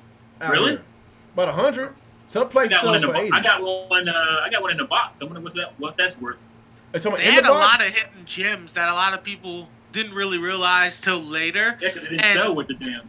And the top three were like Sonic CD, which was the introduction of Metal Sonic, where they have that whole system where you can hit the little magic gate thing. No, Metal Sonic started on Sonic 2. No, I mean like the Hyper Metal Sonic. Okay. Because the one from Sonic 2 was his Uncle Chuck roboticized from like the old cartoon, but the Hyper Metal Sonic is an actual Sonic the Hedgehog copy that can match his speed and stuff. But yeah, they had that Knights, and then there was a really popular game on the Sega Saturn demos called Clockwork Knight, and that game was really popular. I have Clockwork Knight. I just don't have the second one. I got one and two. I got Virtual Fighter 2 off of there. Yeah, I'm still collecting myself, man. I don't have many Saturn games. The ones I know I have is Bug 1 and 2, Virtual Fighter. I have 107. X-Men. Whatever, man. Now T glowed over here. He glowed. Got 107. Good thing you kept them, man.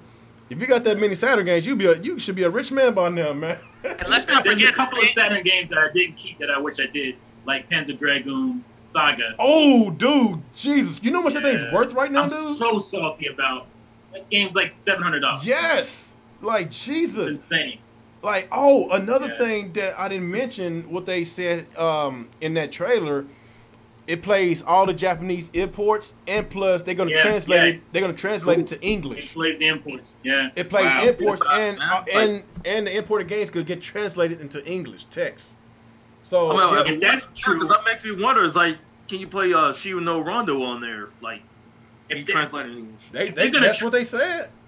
If they're gonna translate it, then the price of Panzer Dragoon Saga right now is going to drop, because the Japanese version you can get around $50 or $60.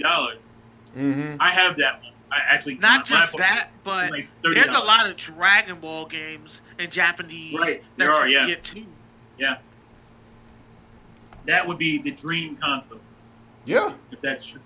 Like I think what Sega is doing right now is really pro-consumer, because they know there's a market out there, and they know that people want these games, and I really think that pretty soon they're gonna start dabbling into the Saturn library, because right now they try to get everything. They trying to do all the stuff from the Dreamcast and the Genesis, but they knew that the Saturn was short-lived, and they know that a lot of these games. A lot of us didn't experience a lot of these games because a lot of it was in low production, and a lot of people has been asking for a lot of these games for a long time. Like, was it Shining Force 3? Like, that was a Saturn. You know how much that thing costs on the Saturn right now, Shining Force 3?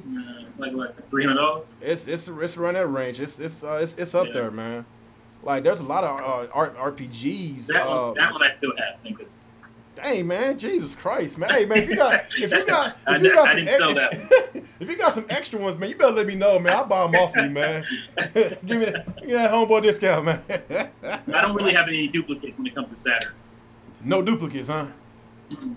Yeah, but I got duplicates on the Xbox, but that's about it. Oh, on the Xbox. Okay, so is any one of y'all planning on pre-ordering this Polymega? Any I am. Y'all? I'll probably do it. Down for that. It sounds pretty solid. And like, if I can hook it to my PC, I'll definitely do it. Does what it says it can. I'm getting mine. That's for sure. That's what's up. Then I can play Saturn games in 4K. That would be the GOAT. All right, that'd be nice. I highly you know, advise y'all to watch the re-res interview with one of the spokespersons. I'm not sure if he's a spokesperson. I'm not sure if he's a developer. I don't know, but he represent Polymega, and they was talking about 25 minutes about what they supposed to be what the console's about. And he said there was a lot to it that he wanted to discuss, but they ran out of time. But it's very informative if y'all want to check it out. It's not on Re-Red's main channel. It's on the second channel. It's called Re-Red 2. I didn't know he had a second channel, so he had. I just subscribed to his second channel, Re-Res. Yeah. Yeah. So yeah, I watched the interview today. It was pretty good. So a lot of y'all that don't know about Re-Res, he's a really good YouTuber, man. He does a lot of high quality videos, man, and he's very professional with his videos too. And he does a lot of retro stuff as well too. And so yeah, I advise y'all, huh? Yeah, you know, like those one-up things that he did, like he put together. Those are cool. Are you talking about the one-ups? Are you talking about the arcade deal? Yeah, the arcade one-ups. They have. Oh like, yeah. Yeah, I thought about pre-ordering it, but dang, I don't know. That's how much? $400 or $500? $300. The $300. I thought it was more than that. No, that's $300. You sure? Oh, okay, yeah. Okay, they're $300. They're somewhere around there.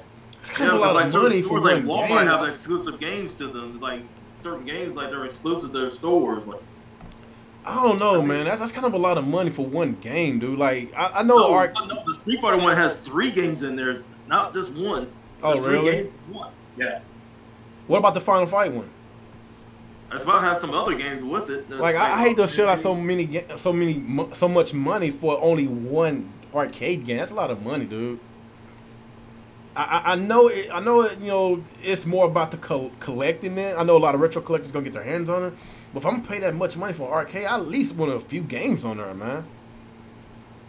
Yeah, what I'd rather do is get me a cabinet, put me a PC in that bad boy, and emulate all the arcades. I've seen people do that, and it looks pretty cool. There's nothing wrong with emulate. It's just it takes the fun out of retro. Like I don't really. No, I just meant for that. If you're gonna do it, if you want an arcade cabinet, and I got you. I just meant for something like that. That would be cool to have in my house. You know, where you have an arcade, a full-size arcade cabinet, and you know you have basically a PC in there. And you're running what do they call them, main emulators off of that. You're gonna have to jump on that fast too, because it's hard to get games now for emulation. A lot of them are blocked.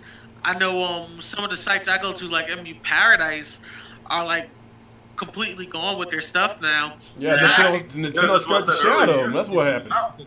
It wasn't that hard for me. I went on. I recently, like a week ago, I downloaded some, because you can mod the SNES Classic and the NES Classic.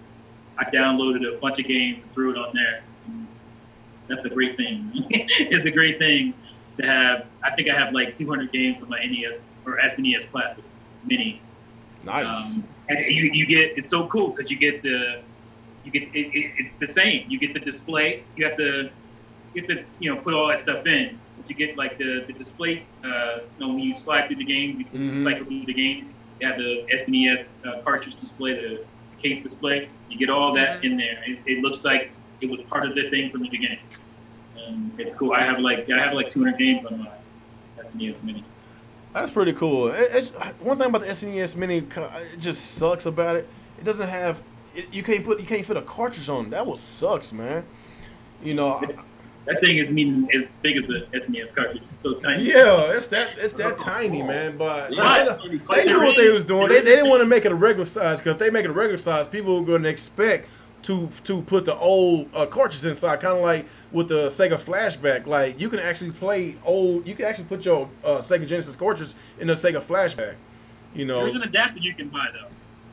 Oh, what? There's an adapter you can buy. There's an adapter for the SNES Classic, and I think for the NES Classic Mini too. There's an adapter you can buy that you can put your cartridges in, and it will play. I didn't know that. Oh, that's pretty cool. Yeah. That's pretty cool. Okay, so I guess in Anybody else has anything about this retro? That's not retro. God, I keep forgetting the name. Polymega. The Polymega. Anybody else has anything? Like, I know a lot of y'all just now found out about it, but like, it sounds too good to be true, man. Like, they talking about adding a Sega Dreamcast to it, but besides that, just about everything from the 90s on there except N64 and Sega Dreamcast. But they are talking about Sega Dreamcast. I mean, in theory, it makes sense. If we look back to, say, the Steam machines, if you have a commercial box that has cloud support, then you're simply just going on the internet and emulating it to some extent. So that would make sense. It's no different from then, like, having, say, a Comcast or a cable box that has cloud on it, so you can get like YouTube and stuff on demand. It's the same thing in theory. Yeah. Okay. I guess before we head out, I guess we get a couple of questions before we head up out of here. No, Jalen Pike, he just asked. I got a few questions. We take some questions and we roll up out of here because we about to hit our 2-hour mark. Questions, people, whatever y'all got. I think we had 2 hours right now. I didn't think we was gonna spend this long. My time. Well, usually when me and Mizzah T go on, just us two, we be going on over 2 hours, man. We be talking, we be talking like what you call it, fuck 4 hours? Yeah. Fuck 4 hours. Oh shit, Drone Crusher, he's in the chat. Oh my god. Oh shit, it's time to end, people. I appreciate everybody coming. Oh shit. Now he's about how you gonna beat everybody in Smash. Oh, there he go. He on freaking Twitter every day. Aha, you suck, OJ. I'ma beat your ass. Alex, you suck. Nick, you suck. Aha. You know what? Drone? Since you so good at Smash Brothers, dude, when it comes out day one, I want to see you live stream on YouTube beating everybody's ass. I want to see you do it, man. You know what I told him? You know what I told him his favorite character, his main in Smash Brothers was? What? I said his main was Duck and Hunt Duo. Oh, Duck and Hunt. Yo, they're OP under that lag. He be ducking. Oh man. Not Duck Hunt Duo, but Duck and Hunt Duo. Duck and Hunt, huh? Damn. So any questions? I don't think there's no questions. We barely ain't got people in here tonight. One from Jalen. Oh, he said, which Streets of Rage character should be put in Smash? I don't think that's gonna even happen. Would like to see? I doubt it will. I doubt that, but if so, it's not gonna be a thing. I think Skate fixed the most if they do his kid form, because he has all these really goofy attacks on his skates, and then the fact that he's the skating character, you can make him even more cartoony than what he already was. So I think that fits Smash Bros. Pretty well. Yeah, I can go with that. Skate, I think Skate would fit. Okay. Any more questions? Dude, I'm not gonna answer that question, dude. Stop asking me about that, dude. Like, seriously. I told you time and time again, stop asking about it. If you want to go to his channel, go to his channel. Jesus Christ. What do you guys think the Nintendo Direct will consist of tomorrow? We kind of talked about that. We know it's going to be some Nintendo Online. I know they're going to talk about that, but it's supposed to be like a 30-minute Direct. We all agreed that we should at least have at least one surprise tomorrow. At least one surprise. But I'm pretty sure some Smash Bros. Is going to get talked about, and I'm going to get angry. I'm going to rant. So y'all expect it. You know, I know it for a fact the Nintendo Online going to take some time. But I at least expect some indie games. I expect a new game that we don't know about. You know, I don't want to say too much. I don't get my hopes up too much. Cause I'm really hoping for a teaser or at least a trailer to Metro Prime 4. Like, I doubt it, but it is what it is, man. Maybe we might get a big surprise. Maybe third party wise or first party wise. I don't know. Anybody? Yeah, I'm about 95% sure, because I'm a Nintendo insider now, that there will be at least one surprise, and it's going to be something that's going to make fans fairly happy. Okay. And outside of that, I think maybe they'll talk more Diablo 3 stuff that's coming out. I think it will at least be 1 or 2 games for next year that'll be in there. So. Okay. Jalen said, "Did y'all hear about Super Mario Party won't have Pro Controller support?" Well, that freaking sucks. Oh yeah, But if you see how the game is played, I understand that. The way the game is played, I get it. But I feel like, I don't know. I think for the way that the game is set up, I understand that. Yeah. That big a deal, because it's not like it's a fighting game. You're just moving around a board, and then when you go into the mini game stuff, you want the functionality of those Joy-Cons anyway, because you're going to be doing a lot of sometimes motion-based stuff. You're going to be doing that kind of stuff. So it makes sense. I think the only problem with that, and it's cool to have that feature, is when you force a peripheral on people. But it's not a peripheral though. That's the thing that comes with the game console. Well, yeah, it does come with controller is the peripheral. Yeah. Well, technically, yeah, it does come with the Switch, but forcing motion controls, it kind of turns people off. Kind of like with the Wii. Well, huh? Yeah, you're right about that. I mean, I know some people. I love them when they're good. I love motion controls, but I mean, I get that some people don't like them. But I think a game like Mario Party, you would, and Nintendo at this point, it makes. I'm not surprised with what the Switch can do. They're going to utilize that type of stuff for this kind of game. I think, like 1-2 Switch. I think they just. Dude, I still can't believe that game so much. I can't either. What the hell, dude? I can't either. It makes sense theoretically. No, It's like think of it this way: cell phone games are really popular, right? Yeah.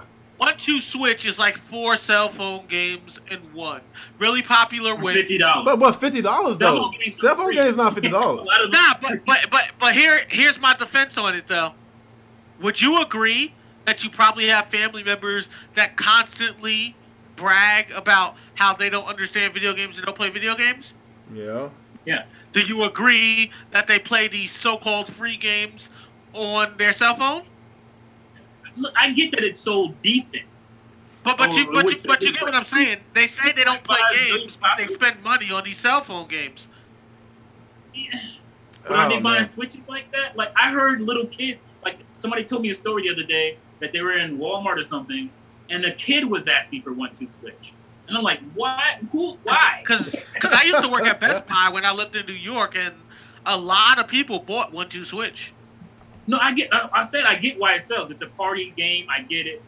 A lot of people picked it up early. I understand people picking it up early with the Switch, but at this point, you should know that game is trash. Why would you want to still keep buying? Like, I don't understand why that game would still be selling. That's what these young $50. kids like, though. My cousin has a son and a daughter, and they have a Xbox and they have a PS4. With all the games they have and all the defense graphic games, they spend all day playing cell phone games and Fortnite. That's it. That's all they care to play. So, with a lot of these younger kids, whatever's quick, trendy, and doesn't take a lot of work to learn is what they care about. Man, I mean, speaking most of those cell phone Fortnite, games and Fortnite are free. They're not $50. If you true. looked on the iOS and it said $50, it'd be like, I ain't buying nah, that but I'm shit. saying they spend more than $50 because they'll get new characters, they buy skins, like they really get into it. Like they don't Talking about the how it works, I get it, microtransactions? but you're buying in a little increments. 1-2 Switch is asking you to give you $50 right now. Like, that's different than paying for skins and all that stuff over time.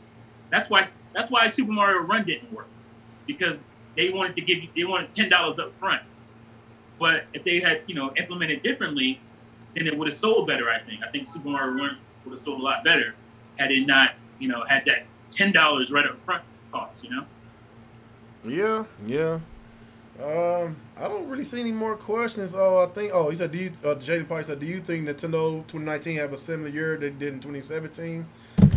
That's a really tough question, because we even said this a long time ago that Nintendo in 2017 was probably one of the best gaming years of all time, because I don't remember any gaming console come out with these amount of gems in 1 year. That's a lot of great gems in 1 year. And I would say that's a no. I think I 2019 don't think so. It's like you asking Sony to come out with The Last of Us, new God of War, all based a new Uncharted game, all in the same year. It's like asking Sony to do all in 1 year. Look, I think 2019 could potentially be better than 2017. I agree. I don't know, man. Listen now. The impact of Breath of the Wild and Mario Odyssey and Xenoblade Chronicles 2, those were the biggest things for the Switch that year. Am I wrong? Yeah. No, that's right. You're right. 2019, you could potentially have Fire Emblem, or you're gonna have Fire Emblem, that's for sure. You could potentially have Bayonetta 3. You could potentially have Metroid Prime 4. You could potentially, you're gonna get games that came out this year on other consoles, but those are huge games. Yeah, well, they're huge games, but selling wise, they're like second tier Nintendo games. They won't have the impact. Yeah. You think Metroid Prime is second tier? Well, like as big of a Metroid fan I am, I love Metroid, but they don't sell like the other first party games. I wish they do. Sell on GameCube and Wii. The GameCube was a high selling one. The Metroid Prime was the high selling Metroid game of all. The Switch is a different entity, though. Yeah, that's true. Well, there's 3 things I see that Nintendo can do, and here's the way I see it. It won't be the same as 2017. Either people will be disappointed or it will be better. But what I'm seeing is for the top 3 things Nintendo has as up their arsenal that they can play, one of the biggest things is obviously still going to be Smash. But the second thing is, if their online service is solid, that can be a game changer if it's actually solid. I mean, right now it's not looking through promises, but if it is solid, that can be a huge changer. Then the other third thing is there's a lot of awesome games on 3DS that people want to play but refuse to get a 3DS for. Porting more of those can be a huge game changer too. Yeah, that's true. That's true. Oh, and by the way, there's this game that comes out next year called Core Pokemon Game. Oh yeah. Excuse me. That is true. That is true. 2019 can be bigger. It may not have the same impact and won't have that same feel, but it can be bigger games wise than 2017. That is true. 'Cause I guess when it comes to Nintendo games, like when y'all said when we have a bigger year than 2017, it's kind of hard because Nintendo threw out most of their top-notch IPs that year. Like the Zeldas, the Mario Kart, the Mario Kart was a port of a Wii U game. It was a port, but look how it Mario sold. Odyssey. Look how it sold. No, I'm saying it sold well. I'm not discounting that. But what I'm saying is that's the Switch factor. That's why it sold well. Yeah. That's the Switch factor that can happen for these other games I'm mentioning as well. Like if you look at Nintendo's top 3 games of all time that sold, I would put Pokemon up there, but let's be honest, Nintendo doesn't fully own the Pokemon franchise. They don't. They own they own as much as they need to own. They own. But Game Freak only makes exclusively for them though. Yeah, they do. But if you want to talk about Nintendo developed and published games, I'm talking about the top 3. That's Mario Kart. Well, no, first Mario Kart, Legend of Zelda. Those are your top 3. And those are the games that came out. Can't go anywhere else and make Pokemon games. Nintendo owns Pokemon. Yeah, no. I thought they owned a percentage of the Pokemon company. No, they own a percentage of the company that makes the games. But they own the IP of Pokemon. They own any plushies or toys you buy for Pokemon still have a Nintendo logo on them with Game Freak. Oh no, no, I see what you're saying. Game Freak develops the games. They don't own Game Freak. Yeah. Game Freak develops the games. They don't. No, I see what you're saying. Right. But they own Pokemon. they own the license. So Pokemon, which games? All the characters. So technically, Pokemon. So in that case, then Pokemon is Nintendo's second most selling franchise. Then exactly. That's their secret weapon. Yeah. Mario always a number 1. Anything Pokemon sells, even mediocre Pokemon games sell fairly well. Like Pokemon Conquest, you guys have probably never even heard of that. And even that sold pretty well because they took all the old Samurai Warriors from Dynasty Warriors and made them Pokemon tag team partners in a strategic Disgaea style strategy game. Never heard of it. Pokemon games Drone sell say he over got a 10 million question. Why copies won't you every guys send some barbecue? What kind of friends are you? Drone, you need to move out that state, dude. Cause y'all be cooking cats and dogs up there, man. Where Drone at? Where Drone at? That dude always talking about. I know I live in Texas. I know we had the best barbecue, but dang, man, just come and visit us one time. One time. I can show you the place that makes the best barbecue. Speaking of barbecue, we had grilled steaks last night with sauteed mushrooms. Y'all making me hungry now. I gotta get up. Yeah, I'm getting hungry too. So we about to wrap this bad boy up. So yeah. Yeah. I'm sorry, Dr. Blue. We about to wrap this bad boy. He got a crying emoji. Yeah, I'm sorry, bro. But yeah, man, great discussion, man. We got a lot in this show, man. I didn't think we could go on this long, but it was a lot to talk about. We was talking about a lot of retro, talk some modern games. Like I say, going forward, we're gonna mix it up. We're gonna talk about modern games to appeal to my audience, and we're gonna talk about retro to appeal to my newer audience. I'm getting more subscribers that's on the retro side coming to my channel. So yeah, we're gonna be doing that, mixing it up going forward. And is there any last anybody have anything else to add before we get up out of here? Yeah, just another message from Jalen.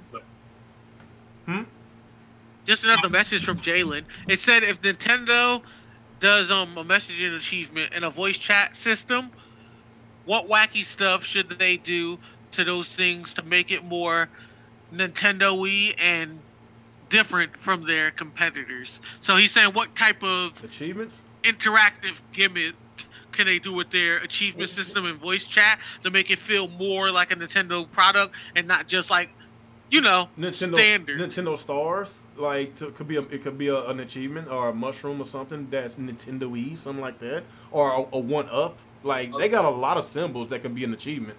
Well, they already mentioned what they could do with achievements because they said they were going to do it. I don't know if they still are, which is Nintendo's achievement system can tie into like their point system and stuff. And an indie developer last year said Nintendo was supposed to have an achievement system. So we're gonna know tomorrow because I'm pretty sure they're gonna talk a lot about this online out tomorrow. So I think something that would be wacky is I'm not holding my breath. I'll keep my expectations low.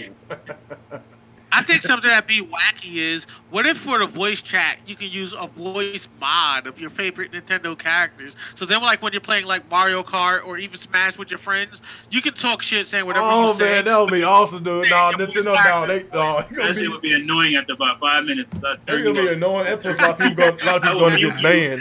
You know, people come at me with that Waluigi and shit. Wouldn't it be funny? People get banned for having using a lot of profanity on their cell phones. Wouldn't it be something on their cell phones? Like, why can I get banned on talking shit on my cell phone? We're not talking on your console. I'm not gonna lie, but as fucked up as it is, imagine somebody like on Xbox how they say like racist slurs and stuff, saying it with a Mario accent. Yeah, that would be fucking hilarious. Oh my gosh. I'm not gonna say it out loud, but yeah, it would be. All right, anybody else before we head up out of here? Ready to go. Okay. Yeah, it's me, man. All right, appreciate everybody coming out, man. Shoot, I would like to do this on a weekly basis if y'all have time. I think this could be a really good show, man. Especially with the retro scene, it's exploding right now. Like I say, I want to mix retro with modern, and if I can I tried to get Nick on tonight, but I guess he had to work. So he asked me, "Is Wednesday is that a regular time?" I don't know, Nick. If you're watching, I'm gonna message him back. But I tried to get him on tonight. He's a huge retro gamer himself. So so y'all I just talk to y'all about that later on, and I'm gonna DM y'all. So I want to do this on a weekly basis, if not then at least every other week. So I want to talk a lot of retro games, and people in the audience and the people that's going to watch later. I am going to do more of this, and this is Game Over episode number 1. So expect more Game Over, and for the people that's asking me about what the hell happened to Real Talk Podcast. To be continued. That's all I can say. To be continued. It's on I won't say thin ice. It's on life support right now. So Some hiatus. So I'm still thinking what I'm trying to do, man. Like I say, You know, I'm not trying to talk about what's been going on with whoever, what happened, and you know, with the group and all that. I'm not getting all into the details, but all I can say is I'm trying to take my channel to do something different. I'm trying to reconstruct my channel and do something positive, because what I was doing earlier, I felt that it was too much negativity going on, and I got to get away from that, man. You know, I'm already stressing at work and everything, and I don't want to be stressing, talking to, you know, arguing with a bunch of guys on my panel about our opinions. And like I say, everybody is entitled to their own opinion. Don't force your opinion upon other people's opinion, because when you do that, you will have bad vibes and you won't get along. So that's why I'm trying to do something different, so I can get rid of the negativity around me. So as far as the Real Talk podcast, to be continued. I'm not saying it's dead. I will let you know in the future what's going to happen. So I guess after that, let's gonna get out of here and let's gonna get our outros out the way. Let's start with you, Sinister. Hey, what's up, everyone? It's big man, main man, Sinister here. It's cool I can do this podcast again and hope to do it again. So, yep, see you. I appreciate that. Go with you, Retro Bro. What's up, YouTube? Retro Bro here. It's been fun. Hope to see you guys next week now that I have more time to game again. Cool. All right, last but not least, go to T. Hey there, fools. Mizzah T here. This was fun. This was great. Look forward to the next one, and play Nintendo, fools. Alrighty. And then last but not least is your boy Regame27. Appreciate y'all coming and checking out my channel, checking out the podcast. Let's try to get a little bit more people next time. I know a lot of y'all not no retro gamers, but let's get some retro gamers here. And y'all make sure y'all hit that like button. Make sure you like my video I did earlier today. Surprisingly, I got some views on it, and I'm kind of surprised on that. So it makes me want to do more retro content going forward. So like I say, just support me. You know, even though if you didn't watch my other video, just like it. Just show some support. But when you like videos, it automatically shares to to Twitter, to Facebook, whatever. But people gonna see it. So like I said, people, appreciate y'all support, and we will see y'all in the next ride. Peace out. Sayonara. Peace. Peace.